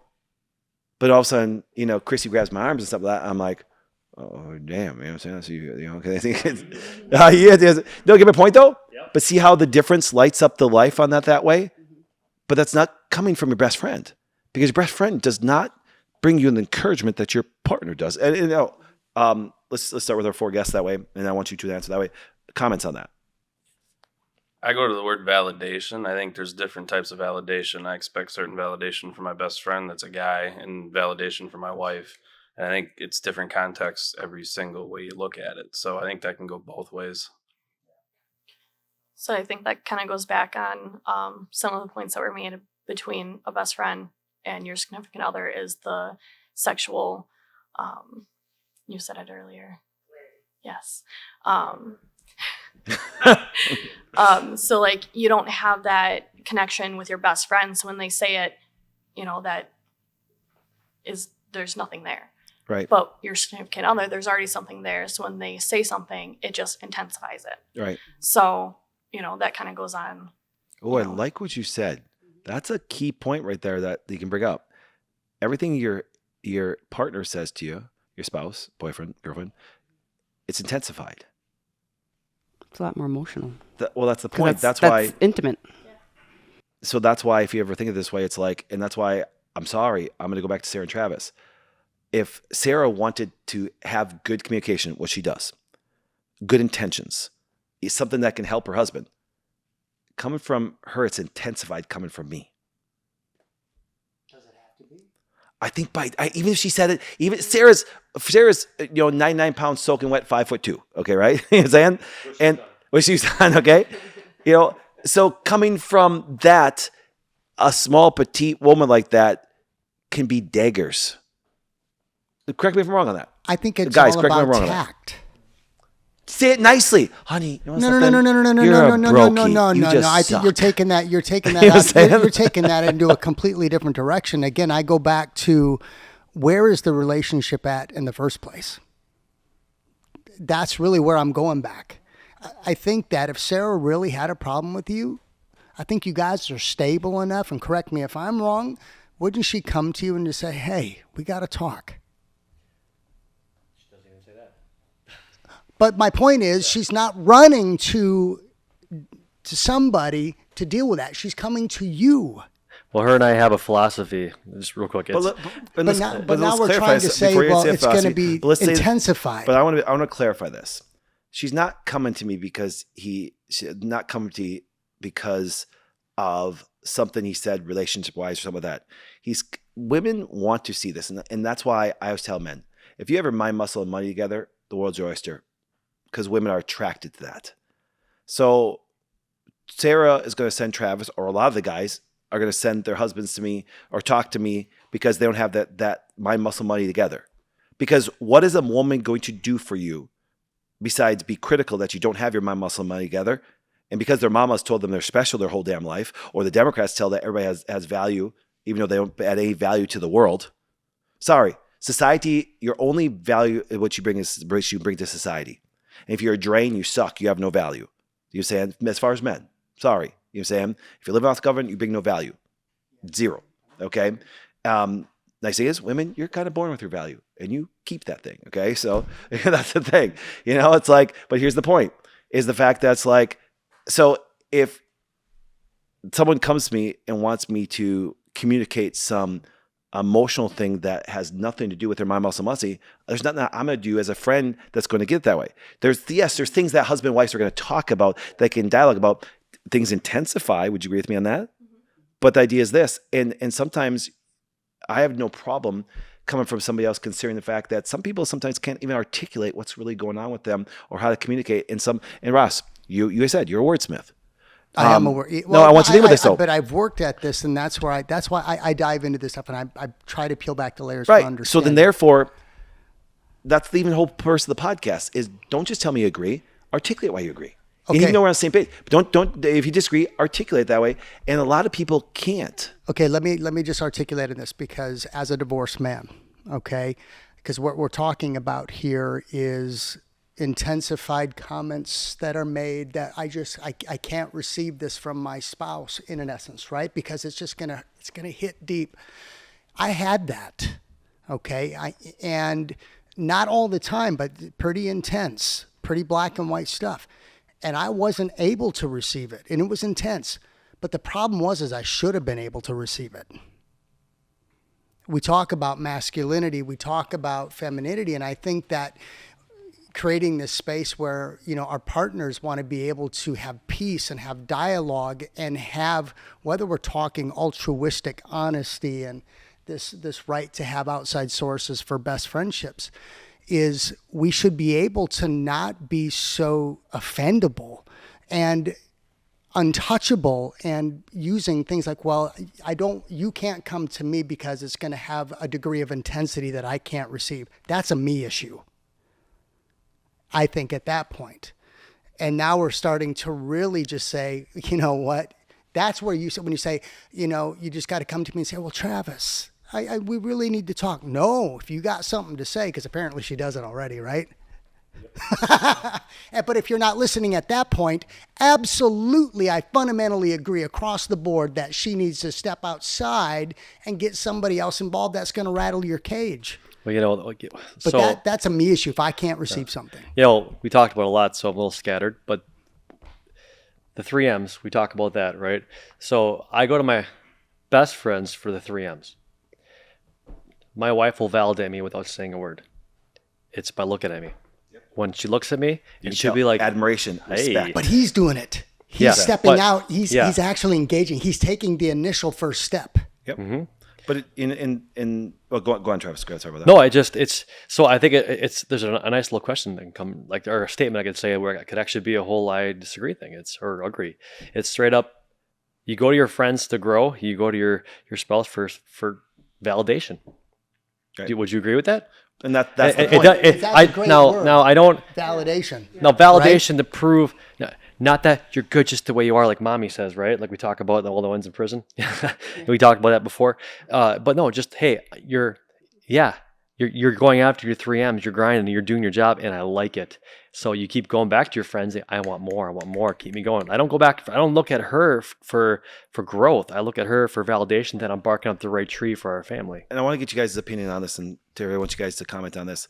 Ross, you gave an example, which I can agree with personally, but I think that's the exception, not the rule. Because here's what happens what you're saying is a person should hit a personal growth level to where they can receive what they're doing.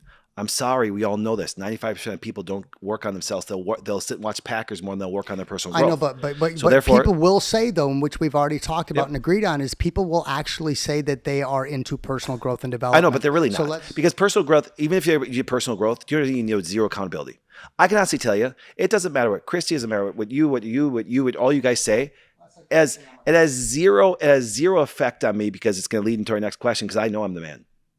And it's like going, it's like, so therefore on the track that I'm going, and I expect to be so intense that I'm misunderstood by everybody. See, so therefore you hit a personal growth level to where you go, I just don't give a shit what you say. And so therefore I have no problem with somebody, and I could hear it from anybody. I could hear it from Amos table. I hear everybody over there. I'd have no problem hearing it because you know why? Because you're just misunderstanding me. Do you understand? It's like the Christian community totally misunderstands me and they don't realize I'm on their side. I'm fucking fighting for them. But they shit the bed. They Amber Heard of that shit. You understand? No pun intended, but that's good. Yeah. Miss Nicole. Okay. No, but get my point though? So what does happen, and that's the point we talk about. So that's why, no joke. So therefore, someone could come to me and be like, hey, this. And the majority of the time will just be, they have a misunderstanding because they don't know. They're so used to weak people. Do you understand? All you guys are so used to weak people. That's why you can't say something without offending anybody. Do you understand? Because you should be able to go to a woman and say, you look fucking fat in that dress. Get your ass going. You understand? But they're so offended. But here's what happens. But if you're on your own, if you're accountable to yourself and you're on a growth track, you don't even care if somebody says that because you know why? You can say, yep, I'm not where I am right now. But I'm going to be better here. And when you're on that track, it doesn't matter what people say to you on that venture. Do you see what I'm saying? Now, if you're sitting around knowing you're not doing it right that way, you're highly intensified by those statements from people. Because you know why? Because you're like going, well, now I need you to keep me accountable. Well, why? How can I keep you accountable for making your life better? Everybody said they want their life better. They want more of this stuff. Like going, what am I going to say to you that's going to make your life better? You know what's funny is that I've always been honest with my wife for the most part. Sometimes I lie to her when it comes to her outfits so we can get the hell out of the house. But, it's funny. I came to you. One of the times I was frustrated with her was like last 6 months, we'll say. It was just, that was about it, the event. But things were starting to, a lot of this going on because I was being very honest, even with the little things, But that friction that I caused, that being honest with her, has made her a better person. And it's awesome. Like example for working out. It's funny. She sees the joy I get out of it. And all of a sudden now, and she did it sometimes, she would dabble, but now I've been honest with her and holding her accountable. And guess what? She's in there all the time and it's on her own accord, not mine. But I never ever told her, you got to be in there. You got to do it. But it's just, you started being honest with them and blunt with them. And all of a sudden I say them like they're a species. No, with my wife. And you know what? All of a sudden they start to grow just by being honest. Now, I won't be honest with everything. Like example, you know what I mean? Like there's certain things I can't, I'm saying that wrong. No, there's certain things I won't talk to her about because it's not her department. That's the friend department. Yeah, I think there's a difference between, this again, obviously with my years and the church and counseling, I've heard a lot of trains of thoughts on this, what men shouldn't do and what they shouldn't do, right? The concept that, men having a really, really rough day and just struggling and coming home and verbally vomiting all over their wife, right? He's just looking to, well, she hears it, and what does she want to do? She wants to fix it. She wants to circle the wagons. And next thing you know, she's pissed off a hell of a lot more than you are. So I get the concept and the idea, right? That we want to protect them from these things, part of the protector mentality. I just, I think that at some point in time, so much of this has become, and I'm speaking more to the exception, not the rule, but this what I desire, is that there is the duality in the relationship, because after almost 25 years of being, obviously I'm not married, and there's a reason for that, right? And I think that there's so many things that we have culturally allowed and we've perpetuated that we just need to continue to talk about, and we need to bring to awareness. I love the idea, that you talk about the validation, you talk about the idea that you think of you and your wife could possibly be best friends. I think you should be able to talk about it, wrestle with it, come up with your own scenario that works for you. And if that defines your relationship, fantastic.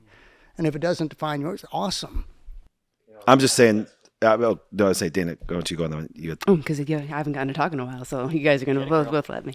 No, so I've been a little quiet in this discussion, but as I've listened to everybody, though, I go back often to what would we do if we were in the wild? What if we got rid of all of our programming, all of our conditioning? What would be happening? Would husbands and wives be best friends? If you could take this table and take it back 150 years and put people around it and ask them the same question about husbands and wives being friends, what would they say? They'd look at you like you were crazy, because that's not what they were even doing at that time. I'm pretty sure 150 years ago, maybe 100 years ago, I don't know when it stopped, they were still marrying for survival. They have much better things to worry about than if people are best friends and who's keeping who accountable because they're trying to, pick berries and ward off saber-toothed tigers or whatever. This is a very... Fine, bears. It's a very new concept that we actually have in culture, and that's just very interesting. That's, I think, part of the problem is that our lives are so much easier now. They're so easy. We literally create problems that just don't even have to be problems, right? Like we create these problems because we're not focused on hunting, killing our food and feeding our kids every day. We can go to the store. So we create these problems within our relationships, within systems. We have so many systems and so many processes, and we create all of that.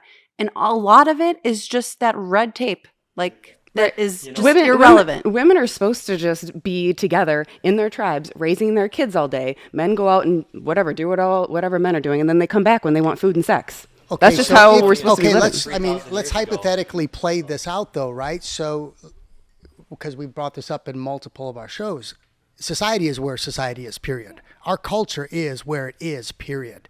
We cannot just, but let's hypothetically play this out.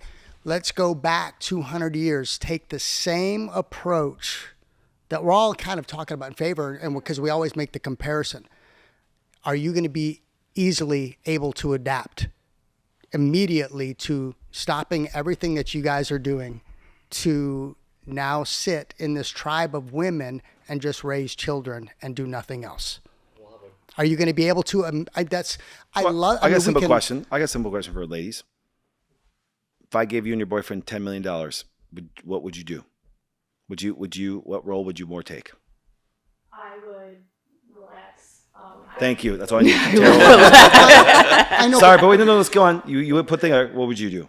Oh, yeah. I wouldn't work. I would do what I want to do. Thank you. See, that's the thing. In the couple of boss bitches that we know and some other people that way that think they're great businesswomen, I'm sorry.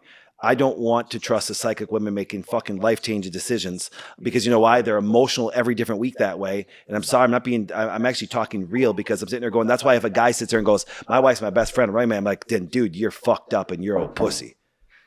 You are, because you know why? Because you're here. If I have a tough problem, the last thing I'm going to is a woman. No, but how did we get there based on my question? Just talking about. Could we adapt? Would you be able to immediately? No. Immediately? Well, can I have my phone?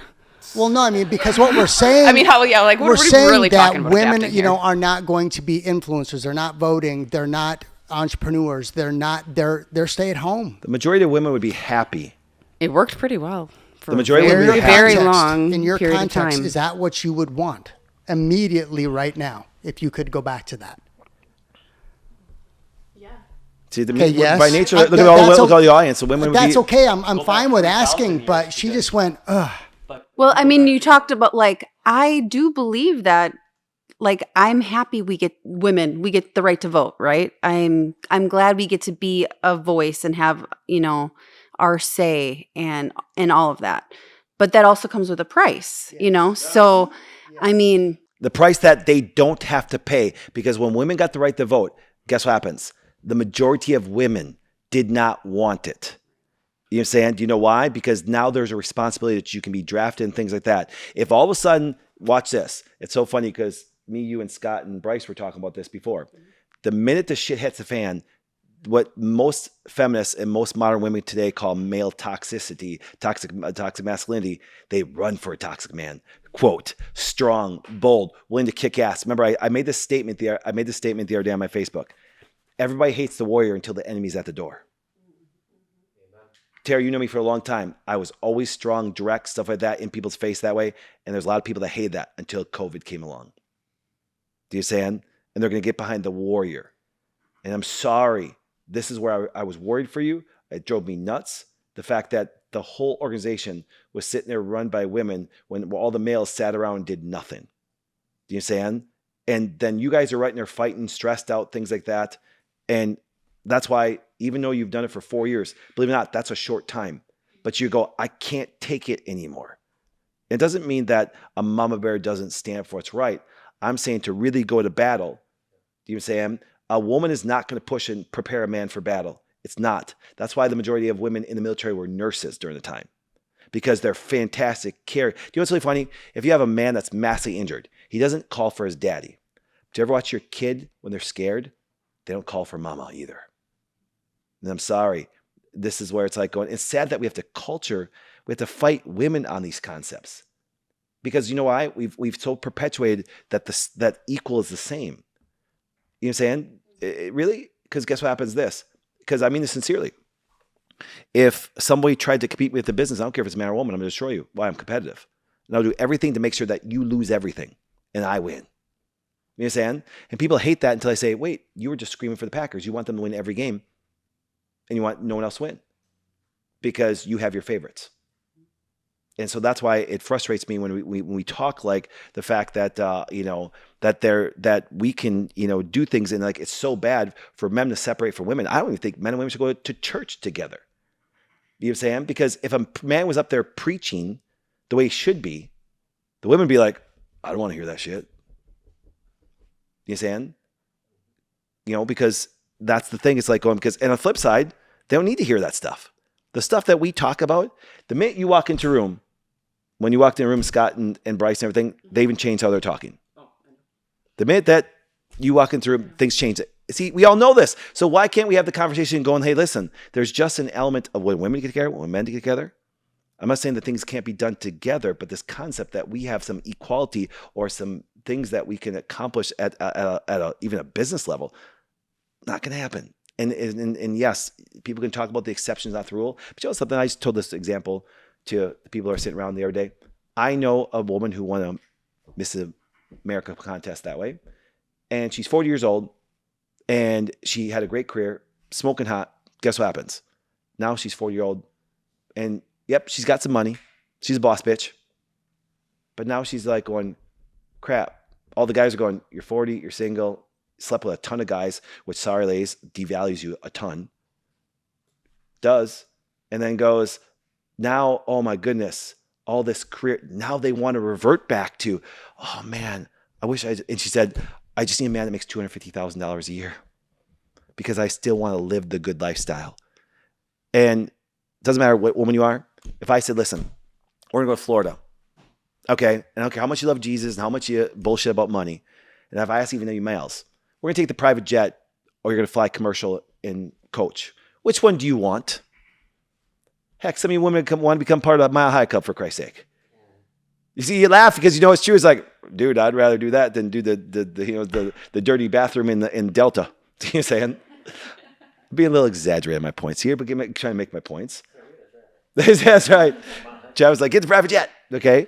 But that's the point. So it's like when we talk about revert, we don't have to revert back to where we talked about, but the reversion back actually, once again, allows the stress to come off the individual that's supposed to not be stressed out because it can make them sick. See, I can always come back to that, and I always win. The fact that, ladies, you can tell me you're a boss bitch, you're great at business. I say, yep, if I'm in competitive with you, I will outwork you. You won't sleep as much as I do. And guess what happens? You're going to crash and you're going to get sick, and I'm going to win because I won't stop. And I won't care that you're a woman. I will destroy you because you're competition. That's why I can't wait to all these women that say that they're equal to men. I can't wait till a 350-pound lineman nails a woman and does something and hurts her. The world, even the world watching right now, is pissed off that I said that, but then don't tell me that you're equal, that you can handle the same things that we can. Equal means the same. We're not the same. So I said, I have no problem that people have equal rights under the law. You know what I'm saying? But to think the concept that we're equal in business and in friendships and stuff like that, I'm sorry. Give me your thoughts on that. Let's start. Let's go around here. I'll disagree a little bit with the powerful women. Sorry, I'll disagree with yeah, exactly. I know a lot of women in business, and they're strong, extremely strong, and it's fun to compete against them. And that's okay. It's okay to have still those roles in place, but go for it, But when it comes to the other things, physically, whatever, I would agree. I would love to see a 350-pound man level a woman trying to play football. And he better not get a taunting penalty when he stands over either. Right, absolutely. So, yeah, again, it's just two different sides of that. But on the business side, I know many, many strong women, and I respect them a lot for it. I don't disagree with that. I've seen some good women out there. But at the end of the day, what's wrong with I have strengths, men have strengths, and my wife has strengths. Yep. But when it comes I to employ those strengths. Yes, you know what I mean. See, so I'm going to come back. It's okay. Come back to the strong women business that way because I'll show you where the mistake comes out because people think that I'm saying I employ more women than I employ men. Do you saying? And I put them in their right places for them to thrive. But I will tell you this: when they get stressed out, who's affected more, Travis or his wife? See, so anybody even sorry, I have more experience with this than anybody sitting at this table. Women can act like they're strong. And guess what happens? And here's what happens. There's sometimes that women are more emotional and their decisions are not as good when they're emotional compared to when the men are more stoic. And that's why I can't handle a non-stoic man. You're saying? That's why when all these women today are saying, honey, you're the young boy, get in touch with your feelings. That's where school shootings come from. Teach your little boy, be stoic. You saying? Because our emotions are worse than yours are. It's rage and anger. Do you saying? So, go ahead. I think I'm finished. Really, no, it's okay. We have strengths. You have strengths. I've had some really big poops in my day, but I never pushed out a baby, and I never want to, and that's okay. You know what? I don't. It doesn't have to be equal because we're not the same. So society needs to suck it and change the direction and get back to being old-fashioned, and that's okay. It could be really bad. We could go back like 3,000 years ago, and if you get your cycle, guess what? You go out to the outside of the city in your tent, and you wait 7 days, and then you get bathed, and you wait until evening when you're clean, and then you come back in. That's real BS right there. No, so all the things that we're talking about now, you think it's bad now? Go back then. That's real inequality. Do you know in the medical field, in the business world, I watch even Jordan Peterson talk about this, what I can't stand. They talked about the amazing invention of birth control because now let women enter society in a different realm. I'm like, you just destroyed women's health by doing that. And they actually think it's a great thing because now we have to chemically castrate and change them for them to enter society like a man. Do you see? I'm thinking about how they accept that as a good thing.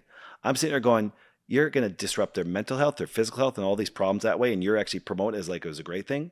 Do you see? And that's why it's like, yeah, it makes no sense to me. And all those strong women are massively exhausted during their cyclic times. And they can't keep up. And that's nothing wrong with that. If I was bleeding for 7 days, I'd expect somebody not to keep up either. You say it's not. See, we have to have those real conversations because you see. So when I employ a woman, I expect there's going to be ups and downs. I have no problem with that. I actually go, you're just being a woman, And if I'm in a meeting with a woman and they're talking about things and stuff like that, and they're getting emotional about it, that's actually one of their greatest things. Because they can take those emotional things and apply them very good in business because you actually deal with women. You know, customers, no matter what happens, if you sell toys or if you're a doctor, they're still a customer base. They're going to give you great insight that way. So those are strengths and stuff that are great. I'm just saying, if you think that you're going to mentally keep up and compete with a man, there is no strong woman compared to that.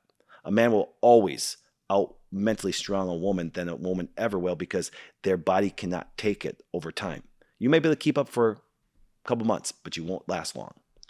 And the only reason why I would even consider disagreeing is because of society, not because of your statement. Right. Society is full of soy boys and people that are, moms are going, oh, you're great. But think about it this way. And do you know why society is this way? Because here's what happens. This is because of, and he doesn't make this in a negative way, is because the majority of people do it Ross did, but Ross doesn't mean it this way. Whereas, well, that's the way society is. Yeah, and you're the good person that doesn't stand up and tell this to women and tell this to men and tell us the way. So we just step back because you're scared. You think I give a fuck about what anybody comments on this thing?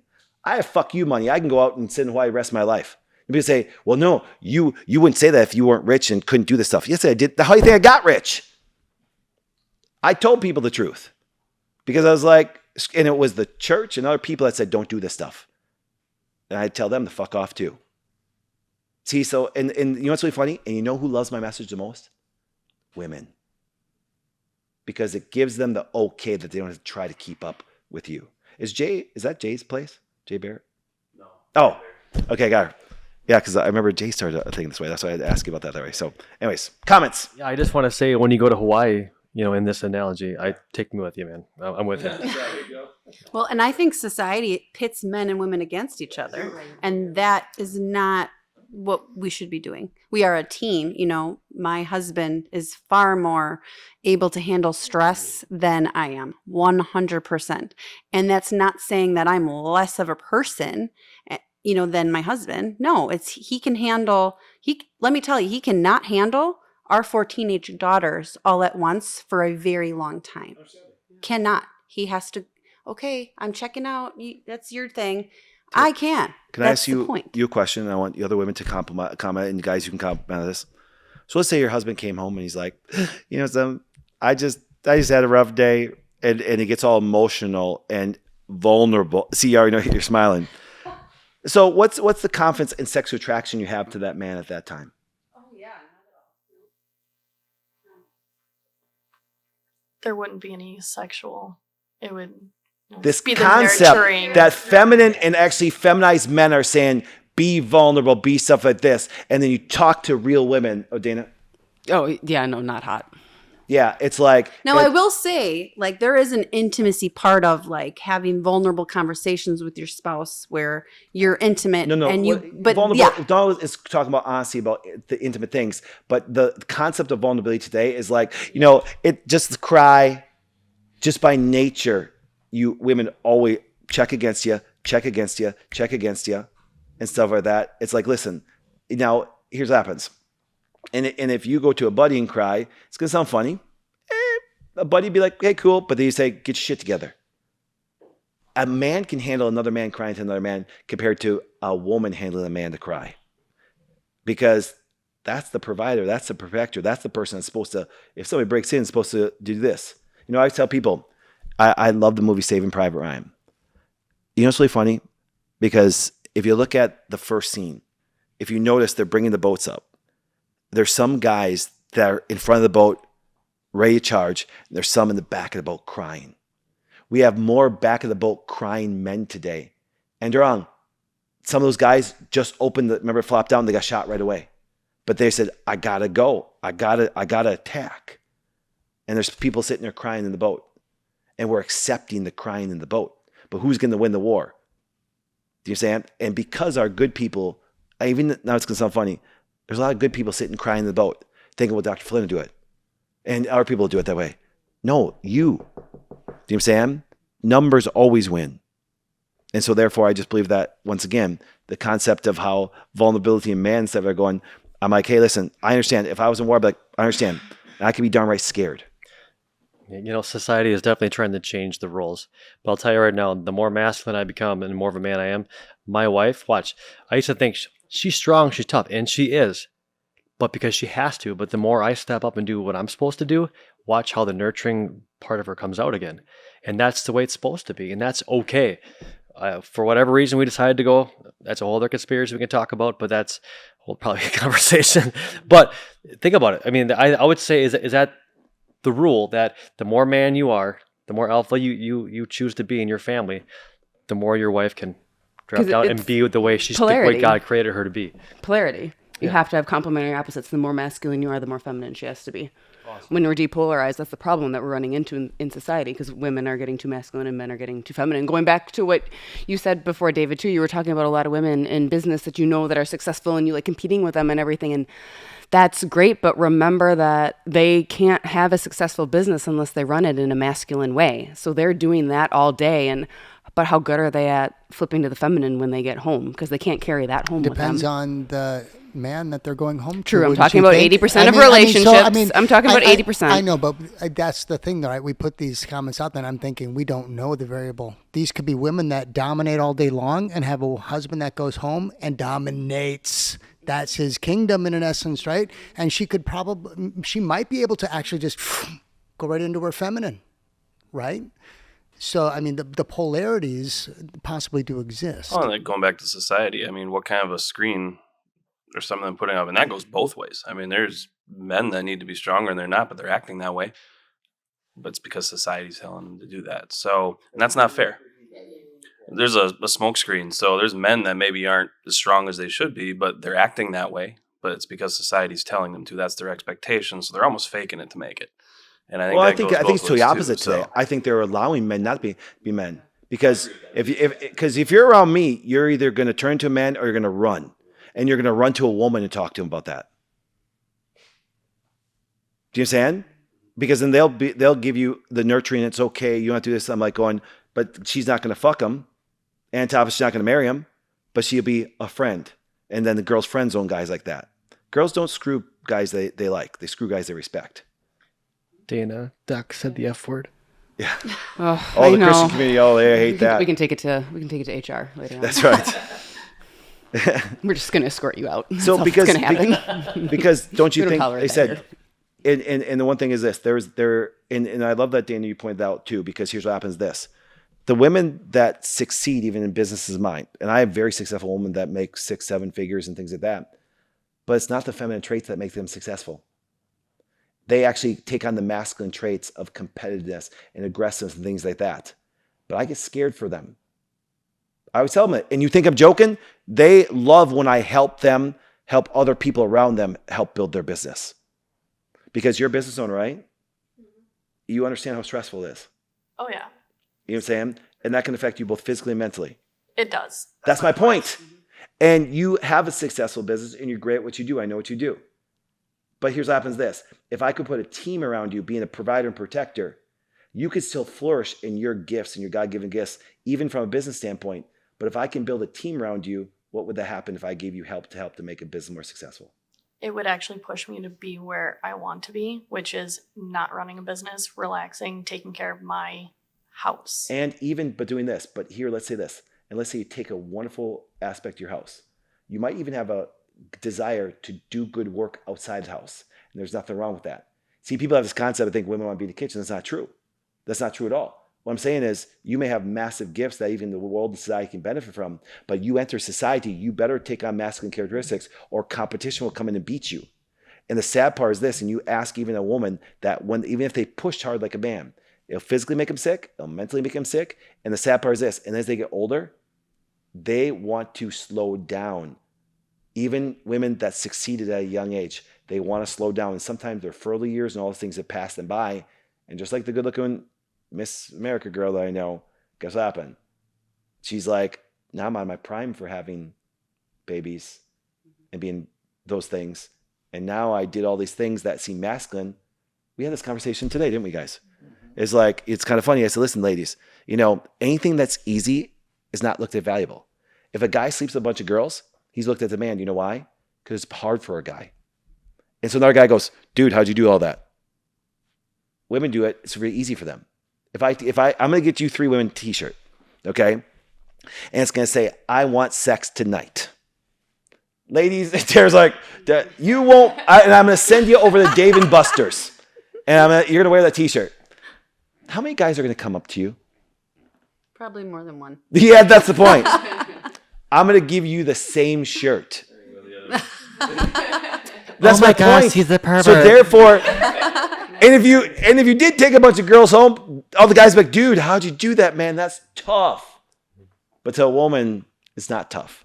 So it's not valuable. See what I'm saying? And see, that's the thing. That So one drunk chick. Oh my gosh, he's brave.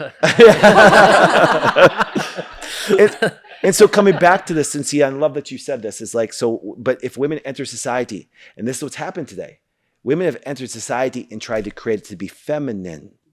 That's why there's participation trophies, because they think everybody should have a chance. Democratic Party would not exist if women didn't vote for it. And you notice my Dr. David Gray, thank you for this study, sent me this study.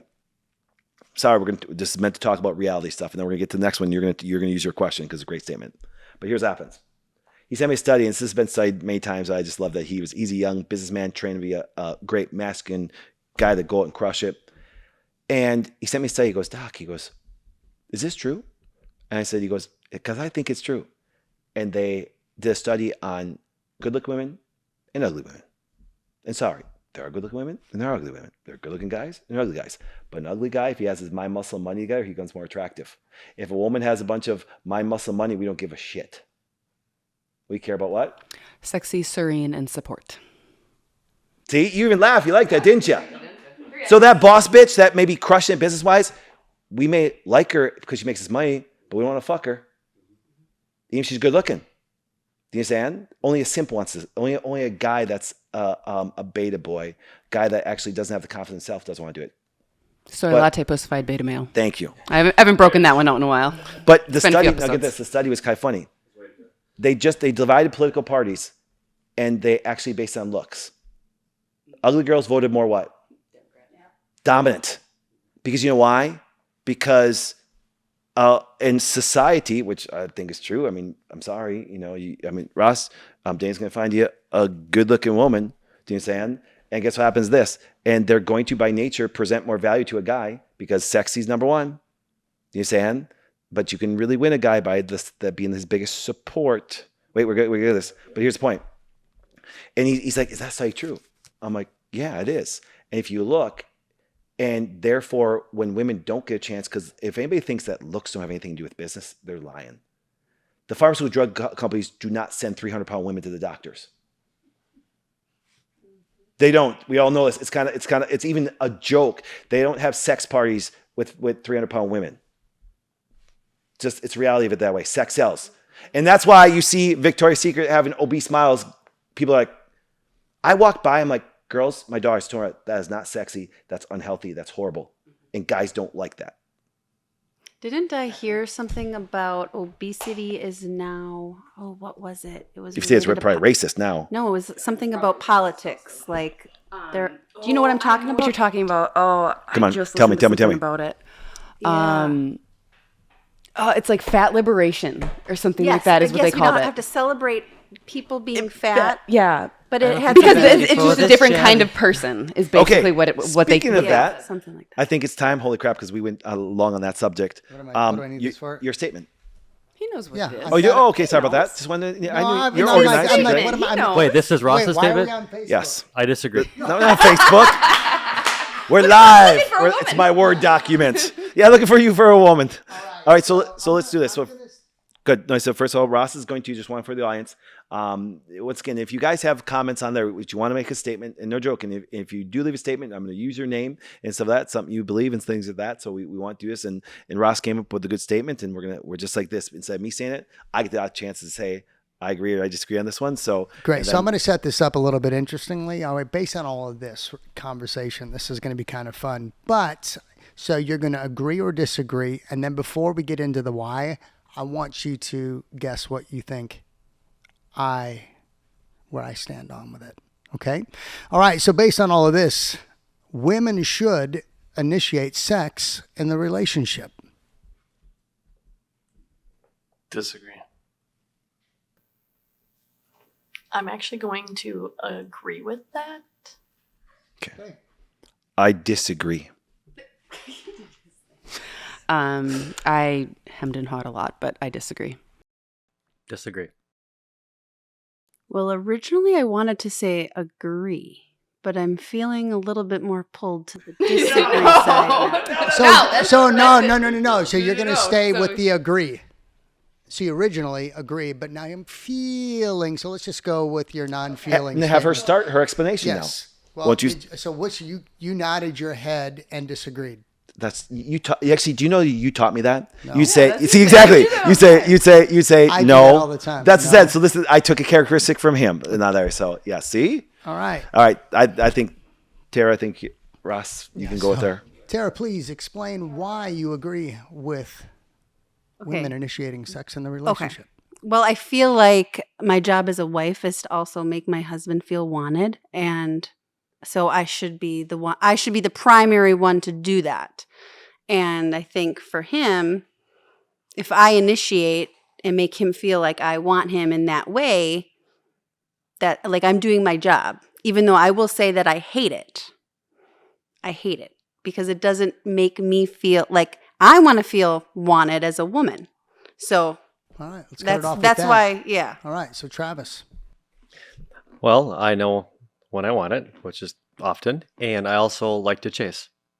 So I like to know.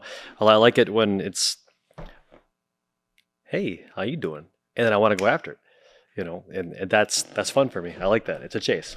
Did you agree? You did agree. So why don't you please? I'd like to hear your comment as for the agree. So actually prior to this relationship, I probably would have disagreed. But dealing with it, I actually struggle with self-confidence. I don't feel sexy, so I'm never in the mood. And after a while, I realized that my boyfriend's the only one initiating. And to me, I make myself feel like he feels that he's not wanted or anything, like you were saying. And so it's just like a personal thing. I feel like I should initiate it sometimes for myself to make sure that he feels like he's wanted as well. Just like when he initiates it, I feel like I'm wanted. So I disagreed. I plan off that. I know when I want it, and I enjoy the thrill of the chase, and pisses me off when I'm told no, and that's just part of it. So That's what the chloroform's for. Yes. Exactly. All right. Yeah. To the host and the other co-host, Dana. I hemmed and hawed over this for a while because at first I did want to agree with it because I thought to myself, okay, well, never has a woman ever said, oh, I started initiating more sex with my man. It completely ruined our relationship, right? Like that's never happened before. And so I was kind of like, well, there's probably really only upsides to this. So I probably should agree with it because I can't really think of any downsides. But then I stepped back a little bit further and was like, okay, but if I really look at this, whose role is this? And to me, that's the man's role, is to do the pursuing and to initiate the sex. Just how, like, it's the man's role to protect and provide. The woman can do it, but it's the man's job. Just like it's the woman's job to be the nurturer in the family. The man can do it, but it's the woman's job. And men like to be the pursuers. Women like to be pursued. Women don't handle the rejection as well as a man can. A man will just come back tomorrow night asking for the same thing. Oh, that was a finger. No, I've got to follow. I mean, because I know you're going to go on along, but I want to quick because I have a follow. I will wait. I will wait go till ahead. you. No. I got a long explanation. So you guys get your stuff out. No, you need to because I want you. Okay. I think the rule Because remember, is it's the man. coming back to me. Yes. I want to know Yep. what you think. So- My stance is. Oh, right. Yes. So I know what your stance is. Okay, so I know him well. Okay, but I'm gonna pose it with a question this way because I suspect you've been successful in business. So if you look at this, and I'm gonna say it's gonna depend on the male. Now let me explain why I said I disagree because here's what happens. I'm gonna say I disagree for myself, but I'm gonna tell you right now the majority of them are gonna say I agree. Men are gonna say that because here's why. Number one, guys think that that's validation for them. When you're a high-performing guy, what happens? You already know you're the man. You don't need validation for initiating sex that way. And on top of it, if you're a high-performing man, and all of my men around me have experienced this, here's what happens. If you look at business, and you're in business, right? would you agree with me that it's a battle out there? You have competitors, you have everything this. And just because you clocked out doesn't mean you clocked out mentally. So therefore, I want you to think about this. You could go home and still be at work. And high-performing men are more of men that want sex on demand than a woman chasing them and initiating it. Because you know why? It could be 3 o'clock in the afternoon, and now you're out of war state. You could even be at the office and be like, honey, what you doing? Do you follow me in that? And see, every man that's high-performing man goes, because see, sometimes women think they're being rejected because the guy doesn't want it. That's not true. He can still be at war in his mind, and he can still be sitting with you at home on the couch. And his mind is going 100 miles an hour. And therefore, but the minute that goes down, his huge, massive sexual drive is there, and he wants it then. Do you see what I'm saying? And if you're a high-performing guy, you don't need to be validated by a woman for her initiating sex. I know I'm the man. So therefore, why wouldn't you want me? You understand? I don't have to sit there and go, well, man, you don't want me, so you initiate sex. I'm like going, well, that reminds me of a guy that sits on the couch all day long. Maybe he has a 9-to-5 job, comes home, sits on the couch, this, and you're not really doing anything that's turning the woman on anyway. So I'm more like you guys. I'm more of the chaser kind of person. And so therefore, what do I need validation for a woman initiating sex for? I just think that low-performing men need women to initiate sex. I think that sometimes you'll find it funny, even a high-performing man doesn't want to have sex every day. Not because he doesn't have a huge drive. It's because he can be consumed mentally and not leave war. That's why I ever watch people that have PTSD. It's not a joke in general. They're always at war. And they can't get their brain focused off enough that way. And I've seen that even with patients and stuff like that. And I'm like going, okay, but on top of it, we all know this. You talk about society. Society is very competitive. And so sometimes, ladies, we may be home, but we're not home. So now the thing is, it seems like you get a little, but here's where a woman can really win. She doesn't have to initiate sex. She has to initiate peace. The only time I'll ever disagree with that is I do occasionally like Hold up, you guys are all violating this. Nope. No, this is a fun comment. This is a fun comment. So what do you think my stance is? Let's start with you. I think that you disagree. You do not think women should initiate. Okay. Well, I know you, and you definitely would like them to initiate. So you're going to agree? I'm going to agree with your agreeing of your agreements. Okay. I think you agree. Okay. I think you agree with your statement. It was No. kind of the point. Yeah, it was. It was your statement. We sat there and waited with you. I set it up. I said, I want you to tell me what you think You didn't my say that stance during is. the You meeting. did not say that. That's he didn't say that during the meeting. I didn't have to. It's my statement. Yes, do you think no, it the is? statements are something you believe. It's my twist. I know, it's so I think fantastic. the twist, I'll say you're going to say that you agree, but yeah. I think that you're gonna disagree just because you wanted it to be such a hot topic. Absolutely, I did. And I know it's messing with you, but I disagree. I disagree wholeheartedly because I'm all about the pursuit. I'm all about creating the environment. I'm all about awakening that desire in that female to definitely know that she is valuable, that she is pursuable, that she is exclusive to me, that primal, let's go back to being primal, right? You know, it's very much inherent. He now. lied to us during the thing. Lied. That's what I said. You don't think people Lied. lie here at the Wellness Way? Come on now. I did it intentionally because people think they know me. So I'm going to actually put on the table. I disagree that women should. Now here, in a man, which you will agree with, What's that? That'll be good for a wife, though, for him. that you will agree with, is that a man in his masculine state will create an environment where a woman will by nature initiate. I agree with that. Okay, 'Cause you're the man. What we've good turn around. to your idea that depending on the state of the man, again, we have weaponized sex, we have sexless marriages, we have all of these things. So men are waiting for women to initiate because they've been shut down so many times, so they don't even want to ask for it because they've been shut down. I'm tired of a headache of this and that, right? Or I'm just whatever. I've had the kids all day. Okay, so when you want it on demand, that's your response. A man's only going to ask a certain amount of times. He's going to shut down, so his confidence goes down. So guess what he's turning to? Porn, whatever, addiction, guys, all this other stuff, right? So, because I know you. I've worked out with you. Use this voice a lot. So when we have this concept of initiation, there is the perception.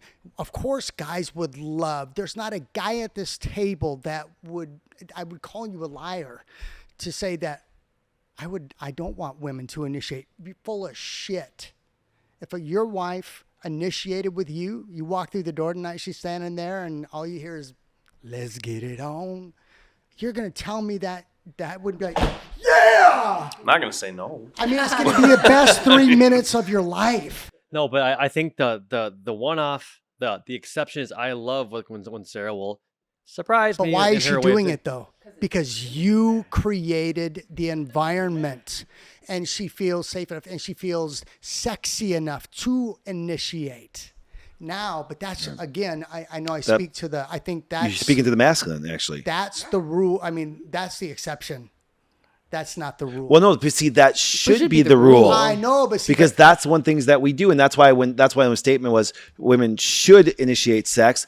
I say no on the fact That's just right. I'm in because we agreement. agree on that, because you know why? Because it's like Even though you going, thought I because the agreed. majority of men, once again, they're like, I watch this, and so I'm actually sympathetic towards women when it comes to relationships on this way, because the majority of men are like, well, you know something, I work, I come home, and I want this. I'm like going, dude, sorry. If your wife's stressed out because of money, just because you make some money and things like that, you're not setting the parameters. Because if you set the parameters, you have your mind, muscle, money together. Once again, she's going to want to initiate because she finds you that desirable. And only a beta male and Soy latte pussified beta male. it's going to be like, you ladies don't initiate sex, so I don't, I don't feel validated. And I don't feel this. It's like going, dude, I'm sorry. The majority of guys out there don't deserve to be fucked. I'm sorry, they don't. Look at it. And now they're sitting around, though, waiting for them to initiate. Yes, exactly. I want it. And that's why you ever see women do this all the time. Women say, and I feel sorry for you women. They say, there's no good men out there. You're surrounded by men all the time. You're surrounded by men all the time. And that's why if you ever look, you want the top guys. And that's why they have the pick of the litter. You know what I'm saying? That's why I tell guys, you got it made in society. All you have to do is be a freaking man. Stop listening to your mamas. Stop listening to other women. Here's another funny thing. I find this to be rather interesting, because when we start, because this is a huge thing, we talk about masculinity and femininity all the time, right? So initiation. Notice I said women in the relationship, right? Now when we start breaking this down into not being specific between man and woman, woman to woman, guy to guy, what trait really initiates the feminine traits or the masculine traits? Ask them. Good. I know. Everybody give him a comment. Masculine. Even, I mean, this isn't when we're talking in whether this is gay, lesbian, LGBTQ, whatever, right? There is a masculine, 100%. predominant Always. Every trait. And it's funny that we see, and the reason why I say it's funny, because we see this push for this diversity and the acceptance and equality, right? But it's the one thing that, if you look at this, because it's the heterosexual concept, the polarity, even though you have the same sex in that dynamic, there is still a polarity in the masculine and feminine, and you cannot escape it. It's like somebody tells me they're a vegan. They tell me they're vegan. I'm like, but they turn everything into a burger. Yep. Yep. You know what I'm saying? Yeah. You ever notice that? It's like Yeah. you're just a Trying to make closet. hamburger broccoli, okay? Yeah, that's right. Yeah, it's like they turn everything into a burger. I'm like, you're just a closet meat eater. So you got two women that one's masculine, one's feminine. Yeah. You see it all the time. Yep. You know, it's like I just flex my pecs and my wife goes crazy. We all go. That's the peck pop of love. Someone's That's right. always making the decision. I agree. And we're going to do this or we're not going to do this. I want this. Someone's always making it. They're stepping into that ravenous masculine trait, which is Can I make this? Fantastic. And I want to get all of you guys' opinion on Guys this. were wrong. That But was fantastic. no, because knowing you, but no, what you misled us on I is sure you were did. making a statement. But I'm like, no, I know you're an initiator. I've known you for so many years. You've I know, always but been you an thought I initiator. agreed with the Even with women your share. ex-wife, you were still a very good initiator and a very good thing this way. You know what I'm saying? She might disagree. No, but I know you well enough and stuff like that and stuff. So yeah. Oh, I always come back to this idea that there is exclusivity, right? And everything is, it is, we can have these wonderful, grandiose ideas for the rule, not the exceptions. But every single one of us at this table, me being single, you are the exceptions because you have the ability to take what it is that we're talking about and actually influence it in your homes, talk it through, and actually instill this and agree with it or disagree with it, right? You are the exceptions. We don't have to be the rule. And I think that that's the beautiful thing about all these questions. And I freaking love when women initiate. I'm not going to lie, right? I remember that. But I create the space for that to happen. okay. I don't need it though. 100%. It's not validating. It's not, I don't need it, but when it happens, that's bonus. See, right? We do things without expecting everything in return. That is the most freeing. That's across the board. When you do it without expecting anything in return, when it happens, bonus. Because then I'm not let down. Then I'm not disappointed in all this anymore. Now, when you talk about initiating that way, you talk about some of the things, you talk about how people talk and different things like this. Now, by nature, I want you to think about this, okay? If you look at, we talked about you can be a female and have some, masculine traits that way. And I've seen this a lot, okay? My advice, because a lot of young men will come to me and say, what kind of woman should I marry? And I said, well, believe it or not, if you want to find out if she's going to be more feminine than not, just say, hey, would you like to go to dinner? Oh, yes, I'd like to go to dinner. Okay, we're going to go blue. Well, I don't want to go to blue. Every time a woman's combative, every time you put out something and she wants to do something different, dump her. Because now what? Let me explain why. Because if a real man, and we've talked about this, will investigate and know what she likes. But it's almost like she always has to have she's combative on everything. And combative women make horrible feminine wives. I think, and it's really sad too, I think that a lot of times today, and I would love to know your thoughts on what I'm about to say, is that men by default believe that by catering to what they want or trying to ask this question is the right thing to do because it shows that we value them, right? No, I just want to do what you want, right? And we've overdone this. Where do you want to go, honey? I don't know. Where do you want to? No, babe, it's up to you. What we're doing is we're shooting ourselves in the foot. Exactly. Because women are tired of making decisions. Yeah, the feminine doesn't Thank want you. to make decisions. But it's crazy though, right? You shouldn't. Did you see her emotion behind that? Yes. There's some emotion behind that. But you shouldn't be that exhausted to be able to say, I want to go to blue. It's sad. Again, going back to previously, right? My husband can say something and I don't hear it. And I'll hear it from my best friend, or I can't speak it to my husband because it's going to now be this emotionally charged statement that he can't receive, right? We have so tapped our emotional stressors in relationships where everything is upside down. I should be able to ask you, where do you want to go to dinner? Maybe I 5 go, minutes. here's Figure it out. here's 4. Hey, you know what? There's 4 places. Here's the 4. Which one do you want to go to? You should be like, you shouldn't be feeling so freaking tired because no man wants to hear that response either. Stop blaming the guy for always being the pussy behind it. Why can't he be decisive? Pick a place. Help the man win. Pick a place so that he goes, absolutely, I will take. Because you know what? A guy also wants to know, there's my finger. A guy also wants to know that if you choose. I wait. I know. Wait. Well, I know. But if a guy actually, if you choose and you say, this is where I want to go, he goes, absolutely. I can't wait to take you there. He just won with you. Do you know what that does to him to a degree? When we're trying to rebuild the masculine, when we're trying to build back the confidence in the man, he's got to know he can win. All right, wait. I heard Yep. Dana She's say gotta- she's gotta- about ready to go postal. Bring it. No, All right. the only thing that I was going to say about that is that that's fine. She can pick a place to go, and she can voice her opinions on where you want to go. And then, to your point, he should already know where she wants to go and all of these things. But the gift of the masculine to the feminine is his decisiveness. The feminine doesn't want to have to make these decisions. That's just inherent in those characteristics, is my point. That's not to say the feminine nature cannot make those, but we don't want to. We want the men to do it. I understand, but again, I think, but what I'm really focusing in is not just a question about dinner. I'm focusing on a fundamental breakdown between men and women. That the fact that it's inflammatory, that we're joking about women and their dress size fitting and being able to talk to their husband because we've heard it.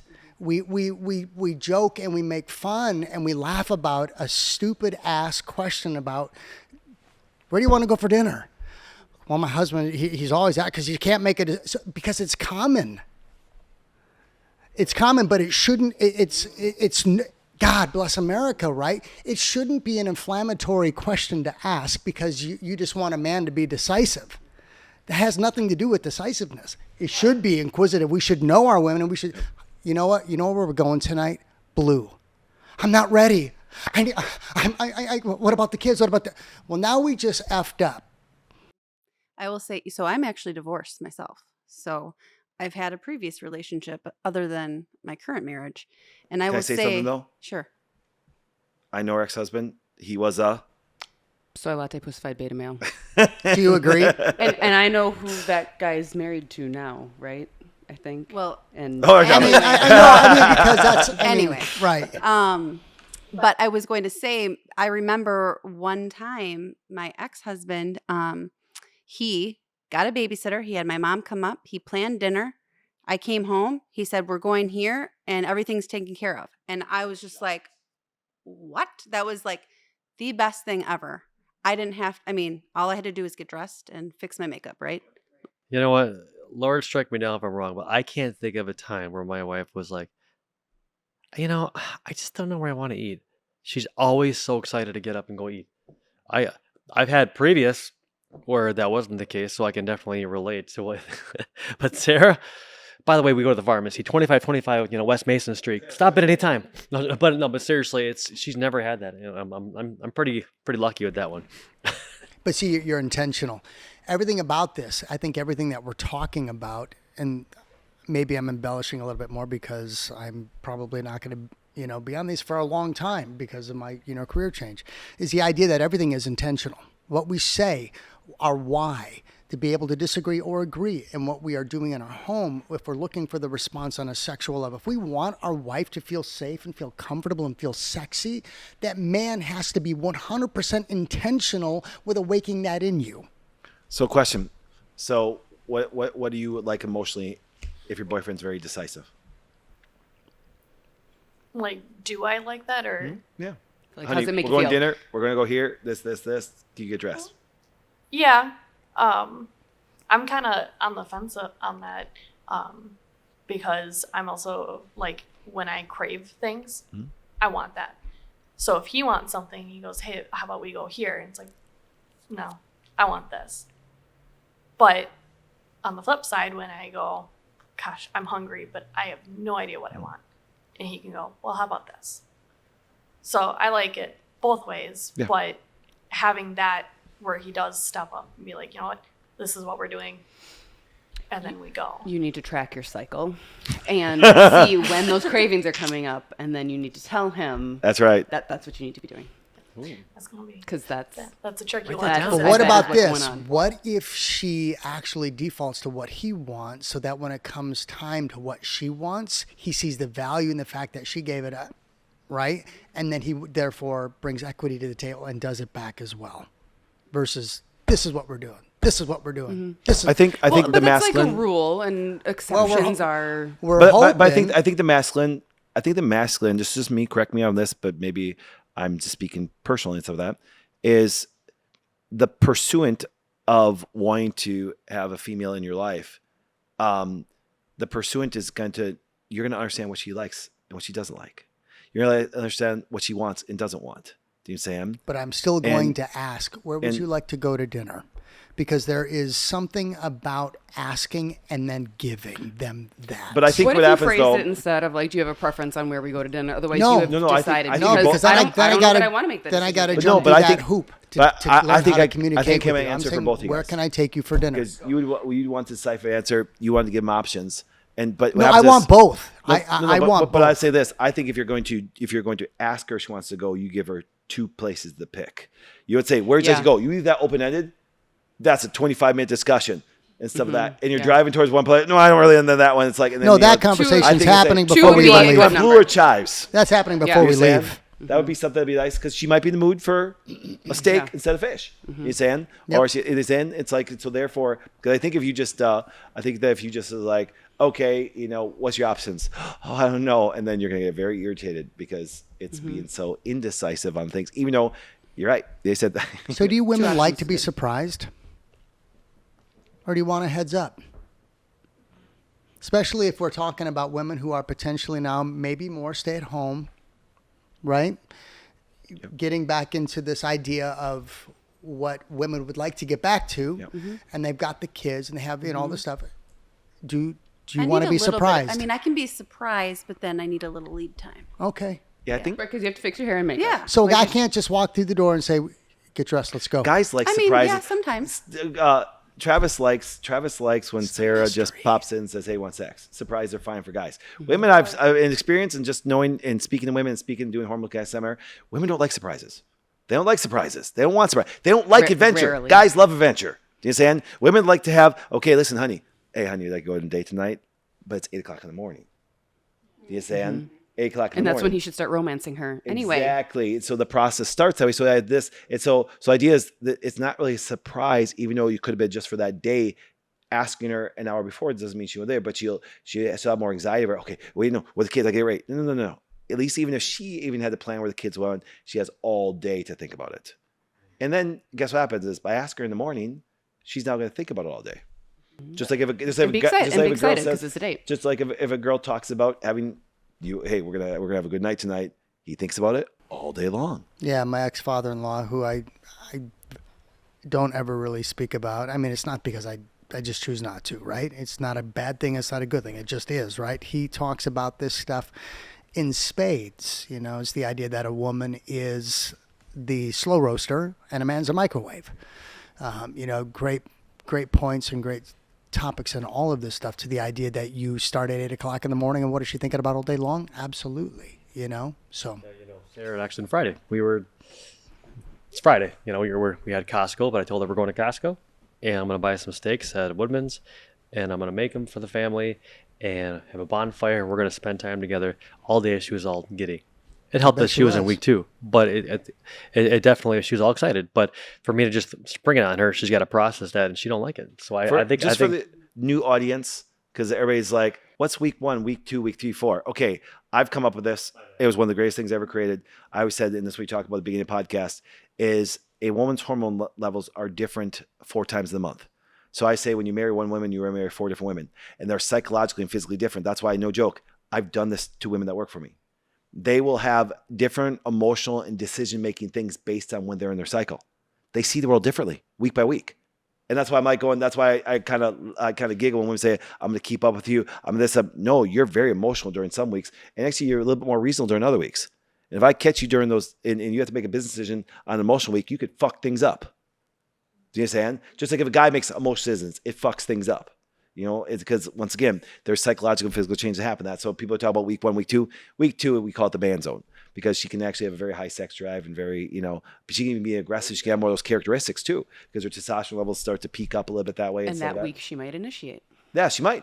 See, The other weeks, meh. Yep. And then the other ones, and so that's what we talk about for people that are watching now. Like, what did they talk about week 2 and this, like, it's just. And then that's just validation right there of why a woman can't be consistent. If she has healthy supposed to be. hormones, Right. she's not supposed to be. To your point, yeah. So it just Well, and a man is supposed to be stoic enough that when she comes to you and she's all emotional, it's like, stop being emotional. I'm like, you married a woman, you know what I'm saying? And if you marry a gay guy, he's going to act emotional. Like Ross said, there's some feminine traits that they're going to have That's that why I way. lisp in the weight room Well, sometimes. That's I right. mean, I'm not trying. I didn't make that statement to offend people, even though it will. So they're I hope it fine. offends people. Be I'm meant fine to with it. offend people. But I mean, it's the concept that you cannot erase the masculinity. You can't. No. You can try to bend the rules by two guys being with the guys, so you have two masculine. But I'm sorry, but one is of going to be them's more feminine. feminine, and Yes, one's going to be more but you masculine. see it all the time. Same thing with Hashtag same thing with females, right? It doesn't matter.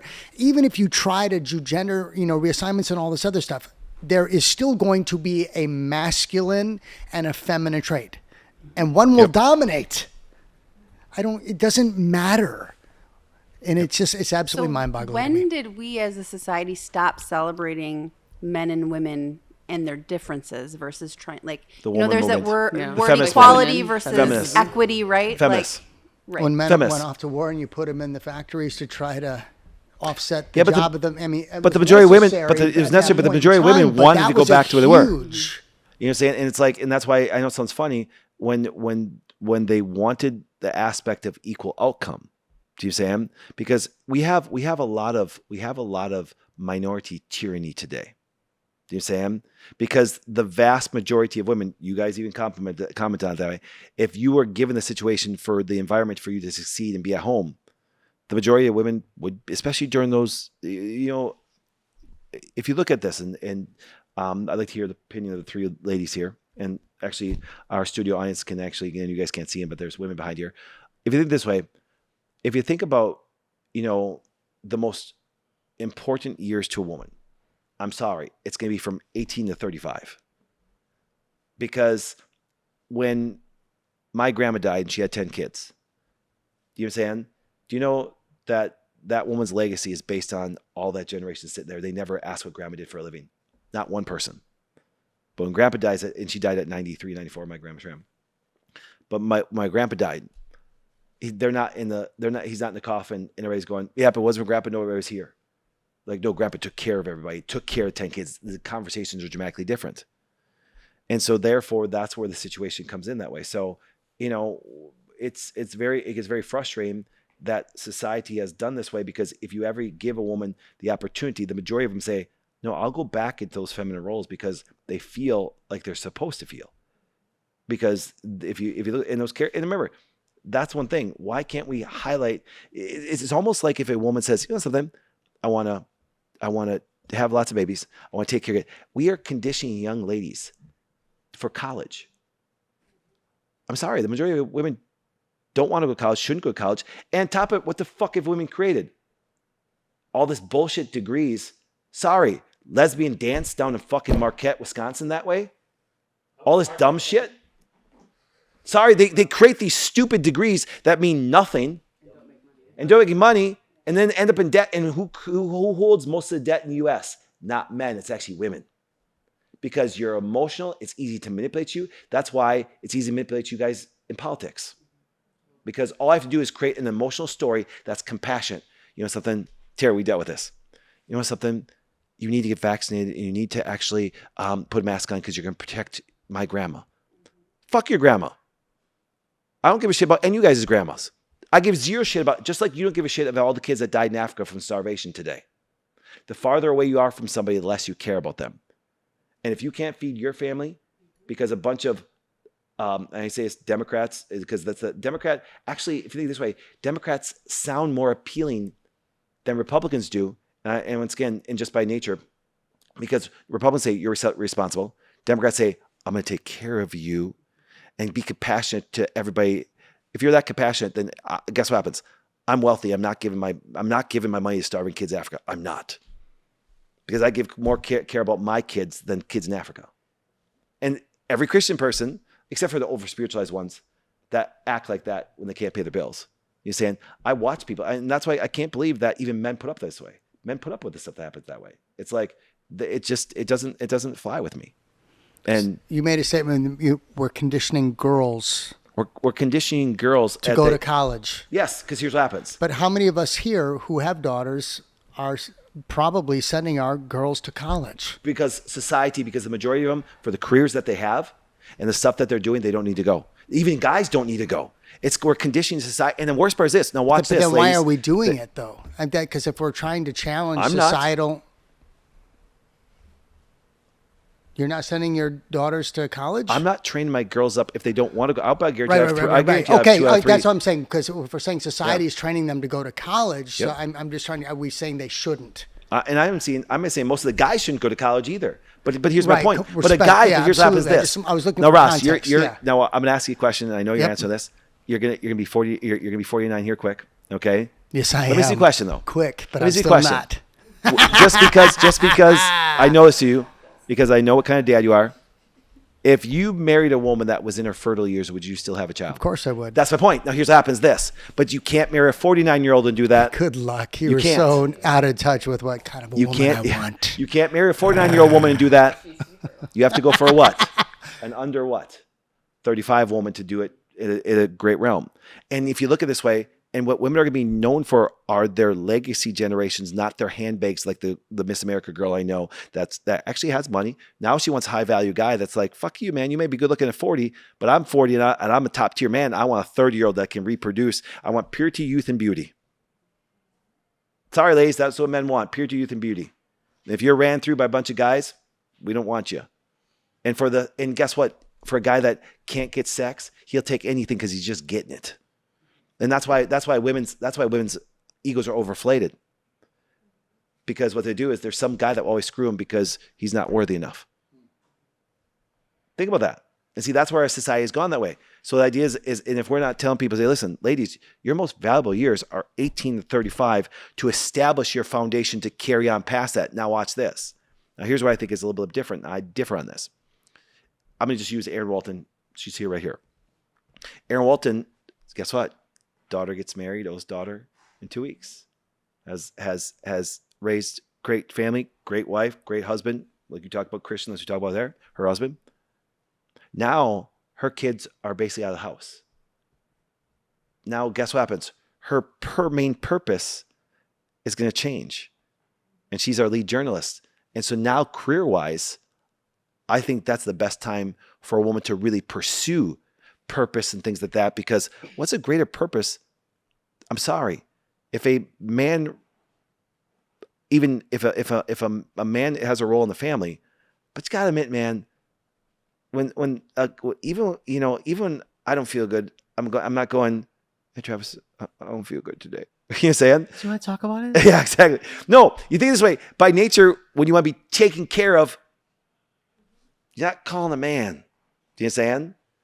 You know, I have to agree with you because my wife, our daughter is 19 and is engaged. And all of a sudden, I'm noticing since she started working here, because Haley can take care of herself. She's almost out of the house. Her journey's, one season's ending and new one's beginning.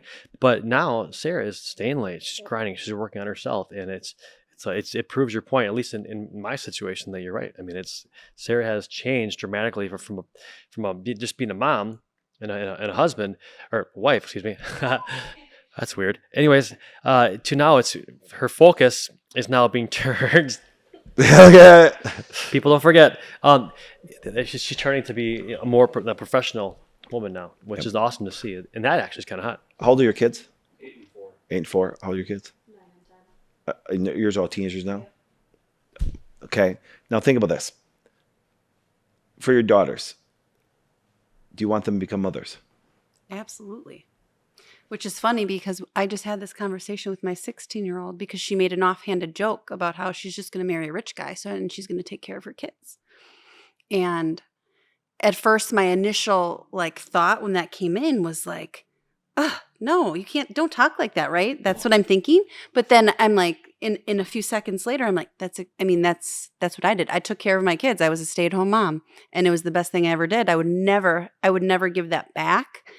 And I'm like, well, I did it. Why couldn't she do that? Why do I look down on that if she wants to be just a mom? It's because it's not just a mom. Because society has done that now, and guess what happens? And that's why, and I believe there's a bigger agenda because once again, if you can make a woman and man go to work, then guess what happens? Programming starts at a young age on the shit that we don't like. And somebody else has the Influence attention kids. of your children. Yeah. Exactly. Instead of us, you saying? So it's like, do you have boys or girls?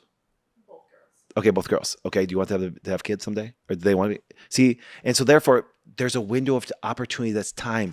You know what? Some of this, our average lifespan. No, I'm doing a whole thing on this when it comes to health that way. Our average lifespan, we live into our 70s, but here's what happens: we really only live till 64.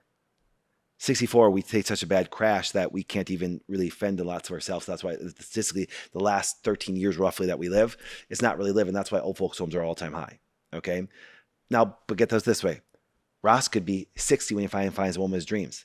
And if she's 25, guess what happens? He can have another baby. But he's got to have his mind muscle right because a 25-year-old, because a 6-year-old that's broke ain't getting shit. Because it's true, because you know something, you're a broke 40-year-old guy, even have a little bit of looks, guess what happens? Nobody's fucking you unless they're fat, ugly, and other shit that we don't want. Okay, it's true.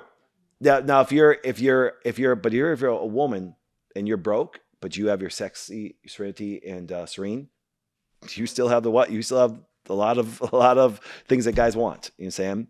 But oh shit, I totally forgot where we were going. That because got me off on that one. Got me off on the thing. Oh, but going back to those years, there is a window of opportunity, and every woman that has become a boss bitch, that they're more about their career when they're young. It's really sad because then you finally watch them, and if they do squeak a baby out at 35. You know what all these response is? I never had a woman say, oh man, I'm happy I just had one. Kids are like Oreos. You can't just have one. And I'm against Oreos. I hate them. They're horrible. They're toxic. But anyway, you get my point though? The thing? Because here's what happens this. Because I've never met a true feminine woman regret having a lot of kids. But you know what some of this? I have met so many women now today that were so programmed society-wise that you're amazing. You're going to dominate the world. You're a boss bitch. You're strong in business. And then get rid of those years from 18 to 35. And actually, because what happens this? I know women that are 40 years old, no kids, and have money. And they regret it. They regret it. People say, well, I can just adopt. I am hugely for adoption, but still not your child. No, they're my child. They're still not your child. There's a connection of giving birth to a child. As a guy, I think I could adopt a ton of kids and love them, things like that, no doubt.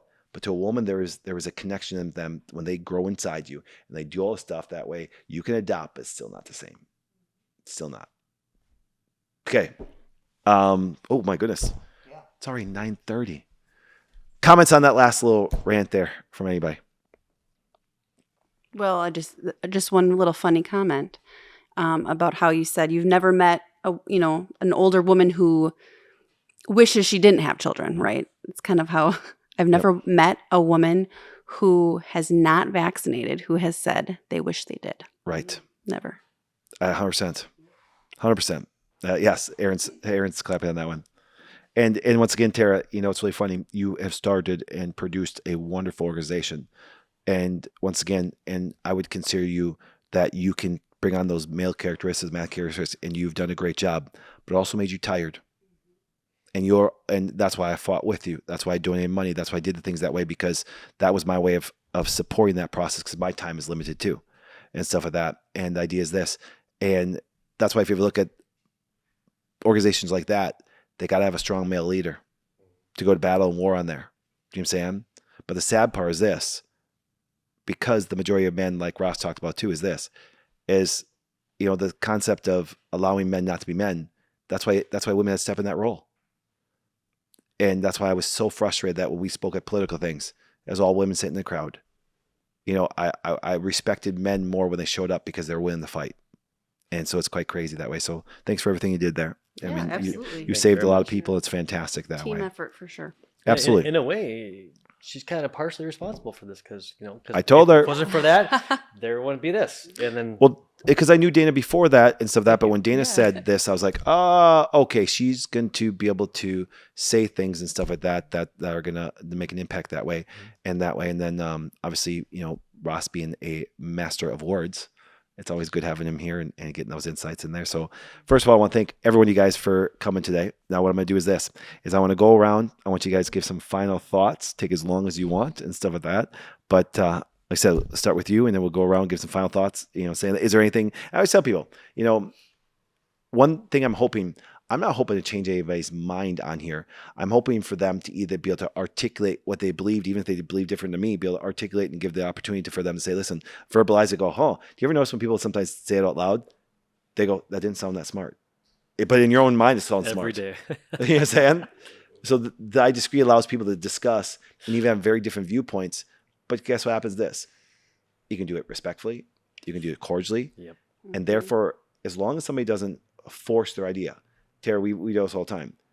I have no problem if people want to vaccinate. But the minute you force me to believe your idea, we're going to have a problem. Yep. You're saying we're going to have a problem. I don't give a shit if you're gay. I don't give a shit if you're trans, even though I think it's stupid. Yep, I think it's stupid. Okay? Now, but I don't give a shit what you do. I really don't. But society doesn't work. We're going to talk about that next week. But the idea is this. But if you want to, you can love who you want to love behind closed doors. But you think I got to accept it or have my kids see it? We're going to talk about that next week big time. But the idea is this. But we can also have a discussion about it. And I have no problem. I don't know why. I've always said this in practice. Remember this? Lesbians love me for some reason. Probably because they've asked me, do you believe in gay marriage? No. And we had great, and I took care, I treat them with a lot of respect. But we have different ideas and I can articulate why. I said, because if everybody's like you, society stops. And you know what's really funny? They called Elon Musk crazy. He's got 9 children. Yeah, he's a G, so he has multiple wives. I get it. He can reproduce like the kings of old. Okay, that's why they had 16 wives and 27 concubines and stuff like that. Solomon. But if you think about it this way, with what we're doing in society and setting women up the way we are, do you understand? Population is going to decrease because of the way they're teaching women to do it. 1 child per couple will not reproduce the population. And it's really funny. And for all you over-spiritualized Christians, the Muslims are all breeding you. For another topic, There you go. for another show. And the Muslim religion is, and all the Christians, like I said, because my faith is in Jesus. That's just me. Okay, I don't care what you believe. That's just me. But here's the point. I said this, and all the over spiritualized people yelled at me all the time. I said, guys, listen. Churches like the Muslim will grow massively fast. You're seeing people convert from Christianity to Muslim all the time. Because you know why? Because they respect men. The richest and safest place in the world is actually a Muslim city, Dubai, because they keep men accountable just by their faith, so self-growth. But then what they do is they respect men. There's admiration to them. And where are all the hot women moving to? How about Dearborn, Michigan? They're That's a Muslim colony. Right moving to Dubai because the women are going, I'm fucking hot. I got value. I got tits. I got ass. I'm going to get me a high-value guy. And these are real conversations we have to have because you know why?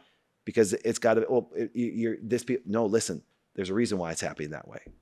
Instead of sitting there not talking about it, the I Disagree podcast can talk about it and maybe can agree or disagree. But results speak for itself. So let's go around the room. I have 2 things, and I promise I had thought of these before you just said everything you just said. So first is society sucks. That is on us to start changing those views. The other part is have your opinion. Some of the best conversations I have ever had are with people that have opposite opinions than I do. To be able to talk through that and be educated on that, doing the research and having those valid points, that's the only way we can start getting to a point where we can agree to disagree at that point. So appreciate this platform. Thank you for doing all this. First is this whole setup. For me, how I look at it as this is a way for the silent to speak out without feeling like they can't or feeling like they're in danger. Because there's a lot of things going on and people speak out and say, oh yeah, we agree with it and everything, but it doesn't go anywhere because more people disagree, but they don't voice it. So I like this. And a few of the things you've said throughout this thing, actually, I'm taking personal in my relationship and actually opened up some of the things that I've been struggling with and is making me look a different way. So it's kind of nice talking to people with other ideas. And, I disagreed with some things or agreed with some things, and listening to you guys talk, I realized like, oh, okay, maybe I changed my answer. Like that makes sense. And, I can get on board with that. So Love that. Fantastic feedback. Yep. Oh yeah, I appreciate the setup so much. The past several years, there's been a lot of censorship and a lot of people being afraid to say what they think. So I think anytime you have a platform like this, encouraging people to better articulate their opinions. I mean, that's the only way you're going to either bring someone to your side more or even flush out your own opinions more. And actually, Bobby Kennedy said that he sets people up around him. Not that I'm a Democrat or I'm endorsing him or anything by any means. I gave money. I gave a huge chunk of money. Absolutely. I love the guy. And, he really believes in bringing people around you to help you articulate and form your opinions on things. And I think politics aside, everybody needs to do that better. And also, I really appreciate having a positive discussion about masculinity and femininity and knowing that they're not, it doesn't have to be, they're not combative. They're not. They work together, and there's a reason for that. So all of this toxic masculinity crap, like, I'm over that. We need to have strong men, and also men need to know how to be strong men, and they can only do that from learning from others who are strong. So I appreciate that. This society is not a shock to me. We remove God year after year after year, and people are shocked that we're full of lawlessness. Take a history lesson.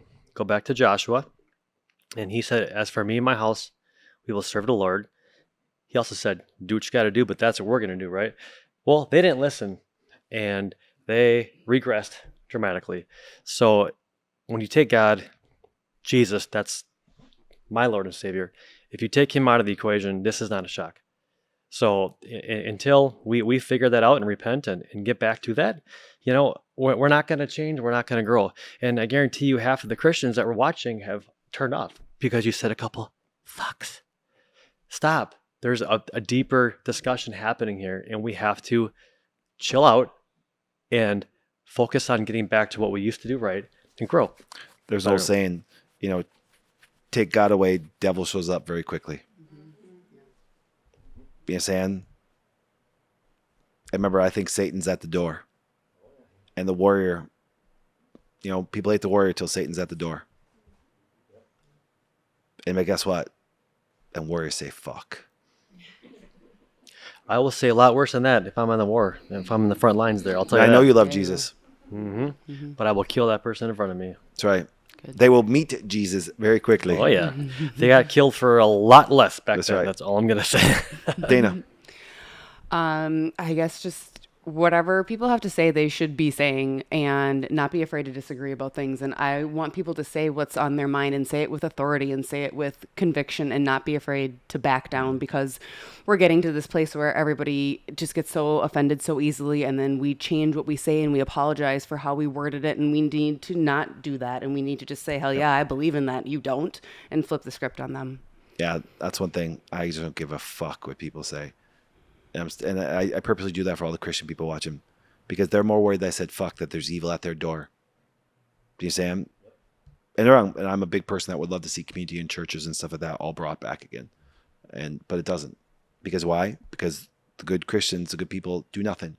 And don't tell me you didn't, as Christians, do nothing, and you shit the bed when it came to COVID. You know what I'm saying? So it's like, and that's why I am anti-church establishment. Love Jesus all my heart, love community. But guess what happens? Churches became more of a business. And it became all about something that's a great message. Yeah, I love being able to sit and have the dialogue and ask questions in a way that is maybe threatening to a degree, right? Because it's challenging your core values.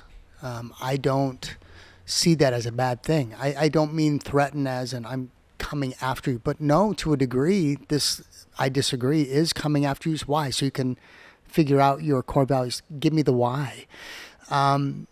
Whether we're talking over, and this is me, right, just taking advantage of the times that I'm able to still do this, is when we sit and we talk, whether we can agree to disagree of a husband and a wife being able to be best friends or not, or whatever this is. Here's my whole premise is that I want to exist and be authentically me and actually live out my core values and actually what I bring to the table and my whys for you to see it. I don't want to just hear it. It's great to have talking points. It's great to be able to, disagree on all of these real black and white statements, and that's fantastic. But I would love, without your influence, Dana, I would love that at some point in time in the next 5, 10, 15 years, if I ever do find myself in that relationship, I would consider it an absolute honor if someone, God, they're best friends. I think that would be fantastic. I could care less because they're seeing something that they wish they had. And what we're seeing here and what a lot of our disagreements and agreements is, how about you just authentically live out your core values and your beliefs, and then guess what? People won't give a shit if you're calling they're best friends, or they're this or they're that, or I have to ask my husband how he's, all these things. You'll just be authentically living because you'll be present. You'll be intentional. And will, by nature, get back to the balance that I think we're so desperately seeing gone from today's society. That's all I always tell people, and we'll end on this because it relates to that. Judge them by their fruit. 100%. Don't tell me what to do with money when you're fucking broke. Don't tell me about, masculine when you're a wuss most of the time. Don't tell me that you're feminine when you're a boss bitch all the time. You know what I'm saying? It's like going, that's why I said the old saying, I don't know who said it, but it's fantastic. Your accent speaks so loud, I can't hear what you're saying. You know what I'm saying? And that's the good part. And, yeah, and that's what I tell people. I said that's why it's like sometimes when people want to challenge, I'm like, okay, let's compare lives. See, people always say you shouldn't compare it. You should always compare. People say you shouldn't compare because you know why? Because it makes them feel inadequate. A lot of people need to feel inadequate. I want men to feel dramatically. What's that? Competition's good. That's right. Competition actually creates it. Yep. It creates the good things in life. It creates society. And that is still a masculine trait. And so that being said, guys, I love, you guys' enthusiasm. I love your emotion. I love to see that came out of you that way. I love discussions. I love you guys' perspective that way. I love how you articulated some things, because even every show, I can honestly tell you, I work very hard on articulating things, but actually from everybody, I always learn something every single podcast that way, which is fantastic. And it gives me some examples and things to articulate things in the future. So appreciate all you guys here and stuff like that. And remember, if you guys leave your comments below, if you want us to read one of your statements and stuff like that and discuss it, do me a favor, just leave in the comments. The team will pick it up. It's quite amazing and stuff. And so, like I said, I'm surprised, like I said, but I shouldn't be surprised. The traction that we've gotten just by putting it up on our platform has been crazy. It's been crazy. And there's a common theme. They say the people on here are willing to say what everybody wants to say but scared to. So it's a place where you can feel comfortable by saying anything in the comments you want. If you think I'm an asshole, say I'm an asshole. If you think he's wrong, tell him he's wrong. Think she's wrong, tell her he's wrong. And you're saying that's one thing I love. I actually love people's criticisms. I really do. I think it's fantastic because maybe they're right. I have a criticism. Yeah. You don't say fuck enough.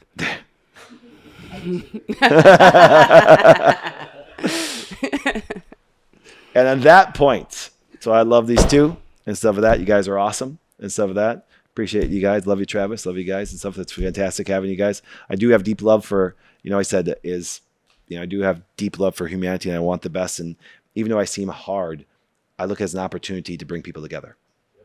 But it really starts with some I disagree and some tough things to talk about that way. Because, that's one thing that does bond everybody is love and stuff of that. So, but I love you enough to tell you to fuck off too. All right. See you guys next week.